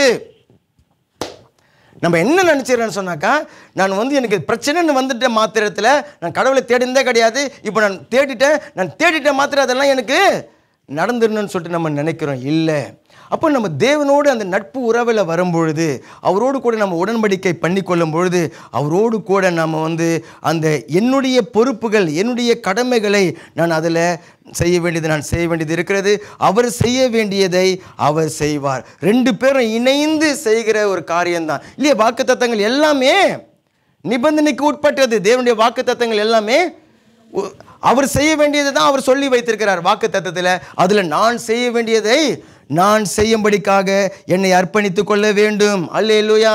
அப்போது அவருடைய வார்த்தைக்கு நான் கீழ்ப்படிந்து, ஆமேன், அவரை ஆராதிக்க, அவரோடு கூட தனிமையில் தனிப்பட்ட ஜெபத்தில் நான் நேரத்தை கொடுக்க, வேதத்தை வாசிக்க நான் என்னை அர்ப்பணித்து கொண்டு அப்படியாக வந்து ஒரு உடன்படிக்கை பண்ணிக்கொள்ள வேண்டும். ஆண்டவரே, நான் வந்து உம்முடைய அந்த ஆராதனை நாளை நான் தவற விட மாட்டேன், ஆராதனை நான் வந்து உம்மை ஆராதிப்பேன், உம்முடைய வசனத்தை வாசிப்பேன், உமக்கு நான் தனிப்பட்ட நேரத்தில் ஜெபத்துக்கு நான் நேரத்தை கொடுப்பேன், அந்த வசனத்துக்கு நான் கீழ்ப்படிந்து நான் என்னை அர்ப்பணிப்பேன். ஆபிரகாம் அந்த சத்தத்தை கேட்ட மாத்திரத்தில் காலையிலே கழுதி கட்டின்னு கிளம்பிட்டானு, அந்த போல கீழ்ப்படிவதற்கு நான் என்னை ஒப்பு கொடுப்பேன் அப்படின்னு சொல்லி நம்ம அந்த ஒப்பந்தத்தில் நம்ம பண்ணிக்கொள்ள வேண்டும். உம்முடைய புண்ணியங்களை நான் சொல்லுவேன், சுவிசேஷத்தை நான் அறிவிப்பேன், மற்றவர்களுக்கு சுவிசேஷத்தை நான் போயிட்டு நான் சொல்லுவேன், நீங்கள் அனுப்புகிற இடத்துக்கு நான் போவேன். இங்கேருந்து புறப்பட்டு எகிப்துக்கு போன்னு சொன்னார் மோசேவை, கொஞ்சம் பேரம் பேசினார், ஆனாலும் அவன் எகிப்துக்கு புறப்பட்டு சென்றான். அல்லேலூயா, அல்லேலூயா. அதே போல் உம்முடைய ராஜ்யத்தில் நான் காணிக்க தசமபாகங்களை விதைத்து உம்முடைய ராஜ்யம் கட்டப்படும்படிக்காக உம்மை நான் கனப்படுத்துவேன், உம்மை நான் முதலாவது இடத்துல நான் வைப்பேன், முக்கியமான இடத்துல நான் வைப்பேன். இதில் அந்த உடன்படிக்கையில் ரெண்டு தரப்பட்ட ரெண்டு பேருடைய அந்த அந்த பங்கு பாருங்க. ஒருவர் செய்ய வேண்டிய பங்கு இருக்கிறது, இன்னொரு செய்ய வேண்டிய பங்கு அங்கே இருக்கு. நான் வந்து ஒரு பரிசுத்தமான ஒரு வாழ்க்கையை வாழ நான் அர்ப்பணித்துக் கொள்ளுகிறேன். அல்லேலூயா. ஒரு சபைக்கு உட்பட்டு சும்மா விசிட்டர் மாதிரி இருக்கக்கூடிய சபையில் விசிட்டருக்கெல்லாம் வந்து தேவன் அந்த ஆசீர்வாதத்தை கொடுக்கிறது கிடையாது பாருங்க. ஒரு சபைக்கு உட்பட்டு இயேசு கிறிஸ்துடைய சரீரத்தின் ஒரு சரீர அவயமாக நான் மாறி, ஆமேன், அங்கே வரக்கூடிய ஆவிக்குரிய ஆலோசனைகள், அங்கே இருக்கக்கூடிய ஊழியக்காரருக்கு நாங்கள் அந்த ஆலோசனைகளை நாங்கள் பெற்று நாங்கள் நடப்போம், தேவனை கனப்படுத்துவோம், தேவனுடைய சபையை கனப்படுத்துவோம், தேவனுடைய ஊழியக்காரரை கனப்படுத்துவோம். இதுதான் உங்களுடைய பங்குக்கு அந்த உடன்படிக்கையில் நாம் செய்து கொள்ள வேண்டிய ஒப்பந்தம். ஆமேன். ஒரு நற்சாட்சி உள்ள ஒரு வாழ்க்கையை நான் வாழுவேன் ஆண்டவரே, தனிப்பட்ட நேரத்தில் நான் ஜெபத்தில் நேரத்தை நான் கொடுப்பேன் ஆண்டவரே, வசனத்தை நான் வாசித்து தியானிப்பேன் ஆண்டவரே. டைம் இல்லைனாக்கா ஆண்டவர் சொல்லுவார், ஆமாம் நான் நல்ல நல்ல வாக்குத்தத்தங்களை எங்களுக்கு கொடுத்துருக்கிறேன், எனக்கும் இப்போ கொஞ்சம் ஆமாம் எனக்கு இப்போ கொஞ்சம் டைம் இல்லை. அங்கே ஒரு மகள் அழுது ஜெபித்து உபவாசம் செய்து அவள் வந்து உண்மையாக நடந்து அவள் வந்து போராடி கொண்டு இருக்கிறா, அங்கே போய்ட்டு நான் போய் பார்த்துட்டு வரேன் அப்படின்னு சொல்லிட்டு ஆண்டவர் புறப்பட்டு போயிடுவார் இல்லையா. ஒரு ஜெபத்திற்காக நம்ம வந்து ஒரு காரியத்துக்காக ஜெபிக்கிறதுக்காக நம்ம வருகிறோம். அப்போது ஒரு காணிக்கை செலுத்தி நம்ம வந்து ஜெபிக்க முடியும் இல்லையா. போன வாரம் பாருங்க, ரொம்ப அற்புதமான ஒரு சம்பவம். ஒரு குறிப்பிட்ட நபர் அப்போ வந்து எல்லாருக்கும் ஜெபித்தோம், அவங்களும் ஜெபித்து கொண்டாங்க, போயிட்டாங்க. அடுத்த ஒரு நபருக்காக ஜெபித்து கொண்டிருந்தேன். அவங்க வேகமாக வந்தாங்க. வந்து கையில் சுருட்டி கையில் கொடுத்துட்டு போயிட்டு வரோம் பாஸ்டர்னு சொல்லிட்டு போயிட்டாங்க. சரி, நான் அப்படியே வாங்கி பாக்கெட்டில் வச்சுக்கிட்டு வீட்டில் போய்ட்டு ஒரு பெரிய காணிக்கையை அவங்க வந்து எனக்கு கொடுத்துருந்தாங்க. நான் வந்து சரி ஏன் கொடுத்தாங்க, எந்த காரணமும் இல்லையா அப்படின்னு சொல்லிட்டு யோசித்து கொண்டு அந்த ஜெபித்து கொண்டு இந்த வாரம் ஃபுல்லாக அப்படியே இருந்துட்டேன் பாருங்கள். வெள்ளிக்கிழமை நம்ம வீட்டு ஜெபம் போயிட்டு வருகிறோம். 10:30 மணிக்கு வருகிறேன். 10:30 மணிக்கு நைட்டு இரவு ஃபோன் பண்ணுறாங்க. ஃபோன் பண்ணாக்கா அந்த சகோதரியுடைய வீட்டில் போலீஸ் வந்து என்ன பண்ணியிருக்கிறாங்கனாக்கா கதவை இடித்து அந்த ஏதோ தேட வந்திருக்கிறாங்கன்னு சொல்லிட்டு இவங்க வேலையில் இருக்கிறாங்க. அங்கே அந்த HLM-காரங்க அவங்க வந்து ஃபோன் பண்ணி நீ உடனே வீட்டுக்கு புறப்பட்டு வா அப்படின்னு சொல்லி வர அங்கே போனாக்கா அதுக்குள்ளே இவங்க அந்த கதவுக்கான பூட்டெல்லாம் ஒழுங்காக மாற்றி HLM-காரங்க அந்த வீட்டு ஓனர்காரங்க அவங்க வந்து புதிய சாவியெல்லாம் கொடுத்து வச்சுட்டாங்க. என்னன்னு சொல்லி பார்த்தாக்கா போலீஸுக்கு தகவல் வந்திருக்கிறது, அந்த ஏரியா வந்து போதைப்பொருள் அந்த மாதிரி கஞ்சா அந்த மாதிரி பொருள் தகவல் வந்திருக்கிறது, இந்த மாதிரி ஏதோ இருக்குதுன்னு சொல்லிட்டு. ஆனால் என்ன பிரச்சனைனாக்கா அட்ரஸ் மாறிடுச்சு. அட்ரஸ் மாறிவிட வந்து இவங்க எப்படி வருவாங்க, போலீஸ்காரங்க வந்து ஃபோன் பண்ணிட்டு ராந்தவரத்தில் வருவாங்க, வந்து இடித்து கதவை இது பண்ணி பார்த்துட்டு. ஆனால் உள்ளார போன மாத்திரத்தில் அவங்களுக்கு வந்து தெரிஞ்சிட்டு இருக்குது, இங்கே கஞ்சா இல்லை, இங்கே கர்த்தர் இருக்கிறார். அல்லேலூயா, அல்லேலூயா. இல்லையா, அவங்க போனாங்கன்னாக்கா வீட்டை ரெண்டாக்கிடுவாங்க. அதுவும் ஆட்கள் இல்லைன்னு சொன்னாக்கா வீட்டை தலைக்கீழாக ஆக்கிட்டு எங்கெங்கெல்லாம் தேடணுமோ எல்லாத்தையும் உடச்சி எல்லாத்தையும் அப்படி தான் பண்ணிடுவாங்க. எந்த சேதமும் இல்லாதபடிக்கு அவங்க உடனே அந்த HLM வீட்டுக்காரங்களுக்கு ஃபோன் பண்ணி அவங்க வந்து சரி மற்ற காரியங்கள்லாம் அந்த மற்ற ஒழுங்குகள்லாம் நாங்கள் வந்து பிற்பாடு நாங்கள் செய்துக்கிறோன்னு சொல்லிட்டு அவங்க வந்து புறப்பட்டு போயிட்டாங்களாம் பாருங்கள். அப்போ எனக்கு அவங்க சொல்லும்போது கூட எனக்கு ஞாபகம் எனக்கு வரல.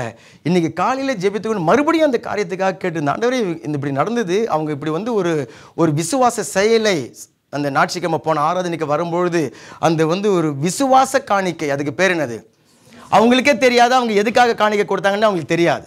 அவங்களுடைய இருதயத்தில் அவங்க வந்து ஜெபிக்க வரும்போது கூட கொண்டு வரல, ஜெபிச்சுட்டுலாம் போயிட்டாங்க. போயிட்டு அதுக்கப்புறம் அவசரமாக வந்து கையில் கொடுத்துட்டு அவங்க போயிட்டாங்க பாருங்கள். அப்போ அதை தேவன் அதை ஒரு விசுவாச காணிக்கையாக ஏற்றுக்கொண்டார். ஏன்னா அந்த வாரத்தில் நடக்க போகிற காரியம் அவருக்கு தான் தெரியும், அவங்களுக்கே தெரியாது. ஆமேன்.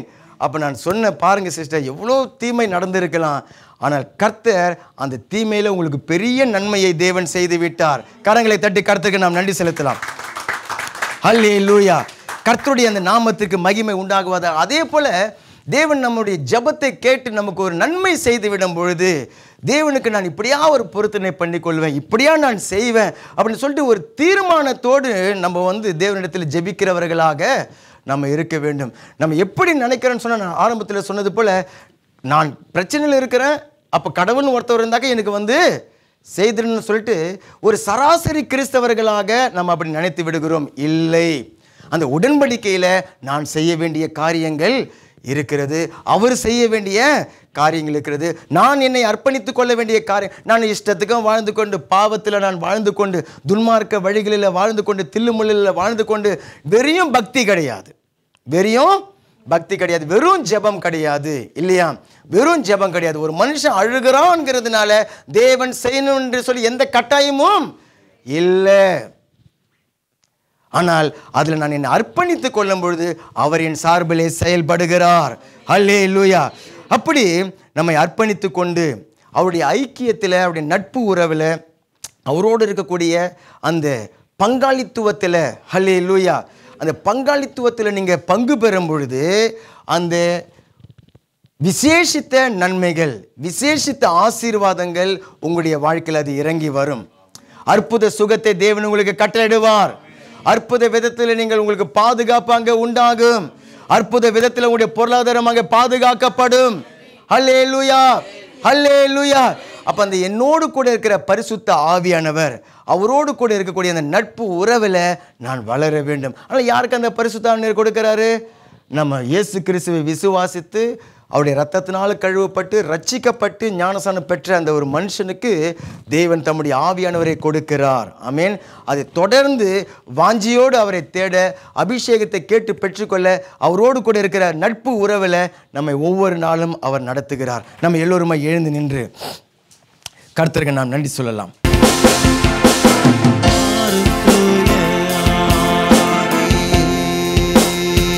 தீர்மானம் எடுத்தவர்களாக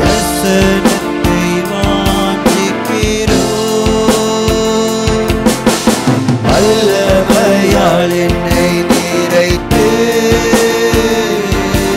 நீர் ஆளுகை செய்யும். சேர்ந்து கேட்போம். மாறும் தூய ஆவியே, பிரசன்னத்தை வாஞ்சிக்கிறோம். வல்லமையால் என்னை நிறைத்து நீர் ஆளுகை செய்யும். ஜீவ தண்ணீர் நீரே, தாகம் தீர்க்கும் ஊற்று. ஆலோசனை கர்த்தரே, என்னை ஆளுகை செய்யும். சொல்லுவோம். ஜீவ தண்ணீர் நீரே, தாகம் தீர்க்கும் ஊற்று. ஆலோசனை கர்த்தரே, என்னை ஆளுகை செய்யும். மாறும் தூய ஆவியே, உண்மையான இருதயத்திலிருந்து ஒரு தீர்மானம் எடுத்தவர்களாக அவரோடு நட்பு உறவுல நான் வளரணும், அவரோடு இருக்கக்கூடிய பார்ட்னர்ஷிப்ல நான் வளரணும். இது ஒரு சக்தி, இது ஒரு வல்லமை என்ற அனுபவத்தோடு இங்கிருந்து போய்விடக் கூடாதப்பா. ஒரு நபர் என்னோடு கூட இருந்து என்னை நடத்தும்படிக்காக, என்னோடு கூட இருக்கிறார் என்ற ஒரு உறுதியோடு ஒவ்வொரு சகோதரன் இந்த இடத்திலிருந்து புறப்பட்டு செல்லும்படிக்காக ஆவியானவர் நீங்கள் அசைவாடுங்கப்பா. ஆவியானவர் எங்கள் ஒவ்வொருவரையும் அசைவாடுங்கப்பா. இந்த ஊழியத்துல பரிசுத்த ஆவியனுடைய அசைவாடுகள், பரிசுத்த ஆவியனுடைய ஆளுகை, பரிசுத்த ஆவியனுடைய வல்லமை, பரிசுத்த ஆவியனுடைய நடத்துதல், பரிசுத்த ஆவியனுடைய கிரியைகள் இந்த ஊழியத்தில் நடப்பிக்கப்படுவதாக. இந்த ஆராதனையில் பங்கு பெறக்கூடிய ஒவ்வொரு பிள்ளைகளுடைய வாழ்க்கையிலையும் ஒவ்வொரு குடும்பத்திலையும் இறங்கி வருவதாக. அக்கினியும் நீரே, பெருங்காற்றும் நீரே, பெருமழை போலவே உம் ஆவியை ஊற்றும். அக்கினியும் நீரே, பெருங்காற்றும் நீரே, பெருமழை போலவே உம் ஆவியை ஊற்றும். ஊற்றுங்கப்பா. மாறும் தூய கேளுங்க, உள்ளத்தின் ஆழத்திலிருந்து கேளுங்க. ஏதோ நம்ம வந்தோம், சத்தமா பேசணும், அந்நிய பாஷையை ஜெபித்தோம் அப்படின்னு சொல்லி போய்விடுகிறது அல்ல. என் ஆவியானவரோடு கூட எனக்கு தனிப்பட்ட விதத்துல personal relationship with holy spirit, பரிசுத்த ஆவியானவரோடு எனக்கு ஒரு நெருக்கமான அந்யுன்ய ஒரு ஐக்கியத்தை எனக்கு நீ தாருங்கப்பா. பரிசுத்த ஆவியானவரோடு எனக்கு அந்த உறவில என்னை பலப்படுத்துங்க ராஜா, பலப்படுத்துங்க, பலப்படுத்துங்க ராஜா. ஒவ்வொரு பிள்ளைகளுக்கும், வேலை செய்கிற ஒவ்வொருவருக்கும், குடும்பத்தை நடத்துகிற ஒவ்வொருக்கும், படிக்கிற ஒவ்வொரு பிள்ளைகளுக்கும், சிறு பிள்ளைகளுக்கும், வாலிபர்களுக்கும் பரிசுத்த ஆவியானவரோடு இருக்கிற அந்த நட்பு உறவு உண்டாகட்டும். நீர் ஆளுகை செய்யும். அல்லேலூயா, அல்லேலூயா,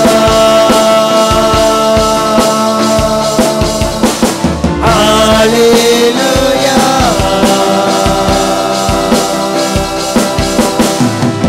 அல்லேலூயா,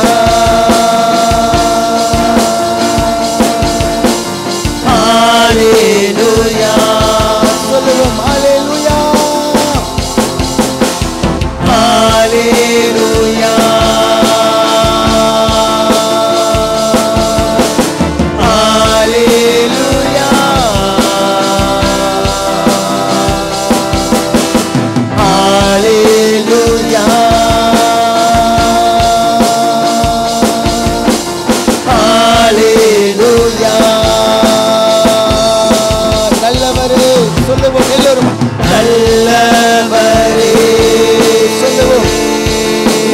வல்லவரே வல்லவரே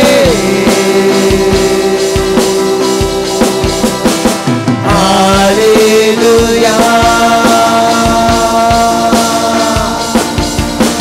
ஹalleluya மறுபடியும் சொல்லுவோம் நல்லவரே அவரை வரவேறுங்க உங்களுடைய வாழ்க்கையில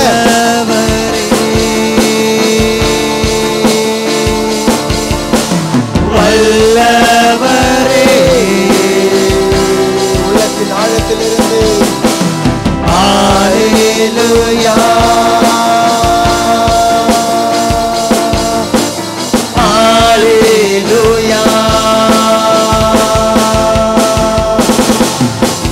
வாரும் தூய ஆவியே பிரசன்னத்தை வாஞ்சிக்கிறோம்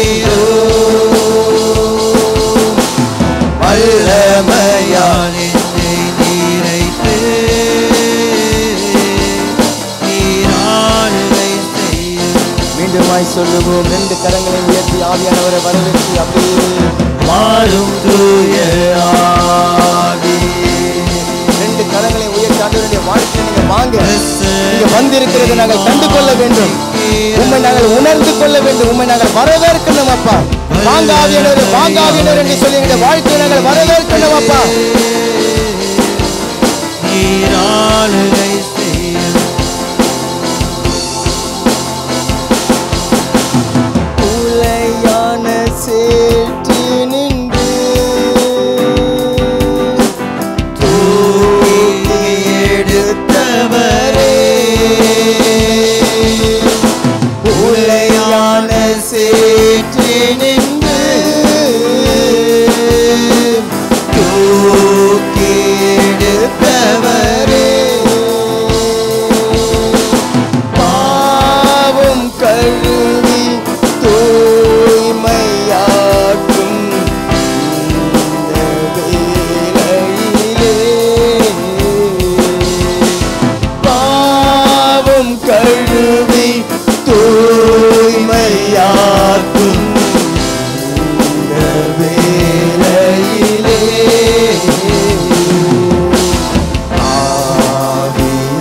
ஆவியானவரே அன்பின் ஆவியானவர் ஒவ்வொருவரையும் ஆவியானவர் தொட்டுக் கொண்டிருக்கிறார். ஒவ்வொருடைய வாழ்க்கையிலும் ஆவியானவர் இறங்கி வந்து அசைவாடி கொண்டிருக்கிறார். இப்பொழுது ஒரு தொடுதலை நீங்கள் உணர்கிறீர்கள்.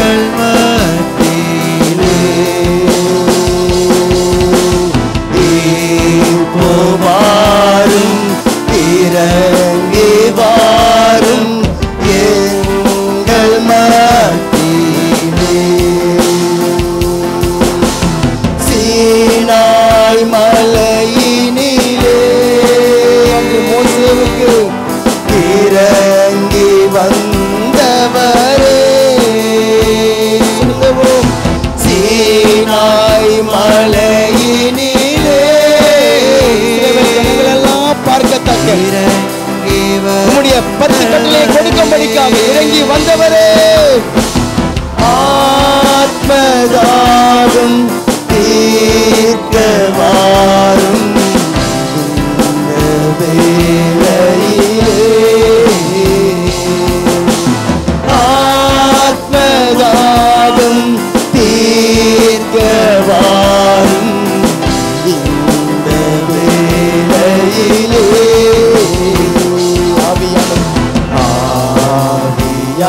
ஆவியானவரே ஒவ்வொரு துக்கத்தை எல்லாம் கட்ட சந்தோஷமாக அவர் மாற்றிக் கொண்டிருக்கிறார். பாவ வழிகள் எல்லாம் உங்களை விட்டு நீங்குகிறது. பாவத்தின் அடிமைக்கான கட்டுகள் எல்லாம் இந்த நேரத்தில் அறிந்து கொண்டிருக்கிறது. வியாதியின் கூடுகள் எல்லாம் விலகி போய் கொண்டிருக்கிறது. விசேஷித்த விதத்தில் தேவனுடைய இயற்கைக்கு அப்பாற்பட்ட பாதுகாப்பு உங்கள் ஒவ்வொருடைய குடும்பத்தின் மேலும் ஒவ்வொருடைய வாழ்க்கையின் மேலும் அது இறங்கி வந்து கொண்டிருக்கிறது. கேளுங்க, ஆவியானவரை கேளுங்க.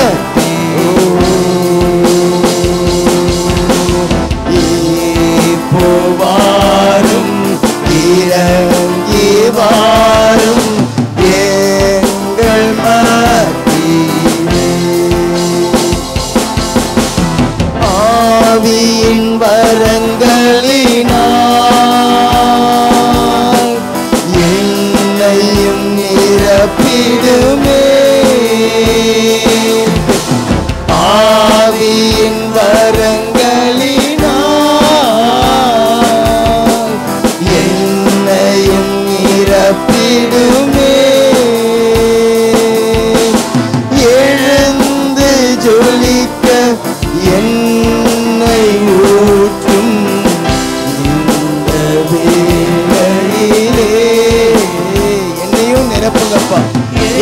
அபிஷேகிங்க ஆண்டவரே.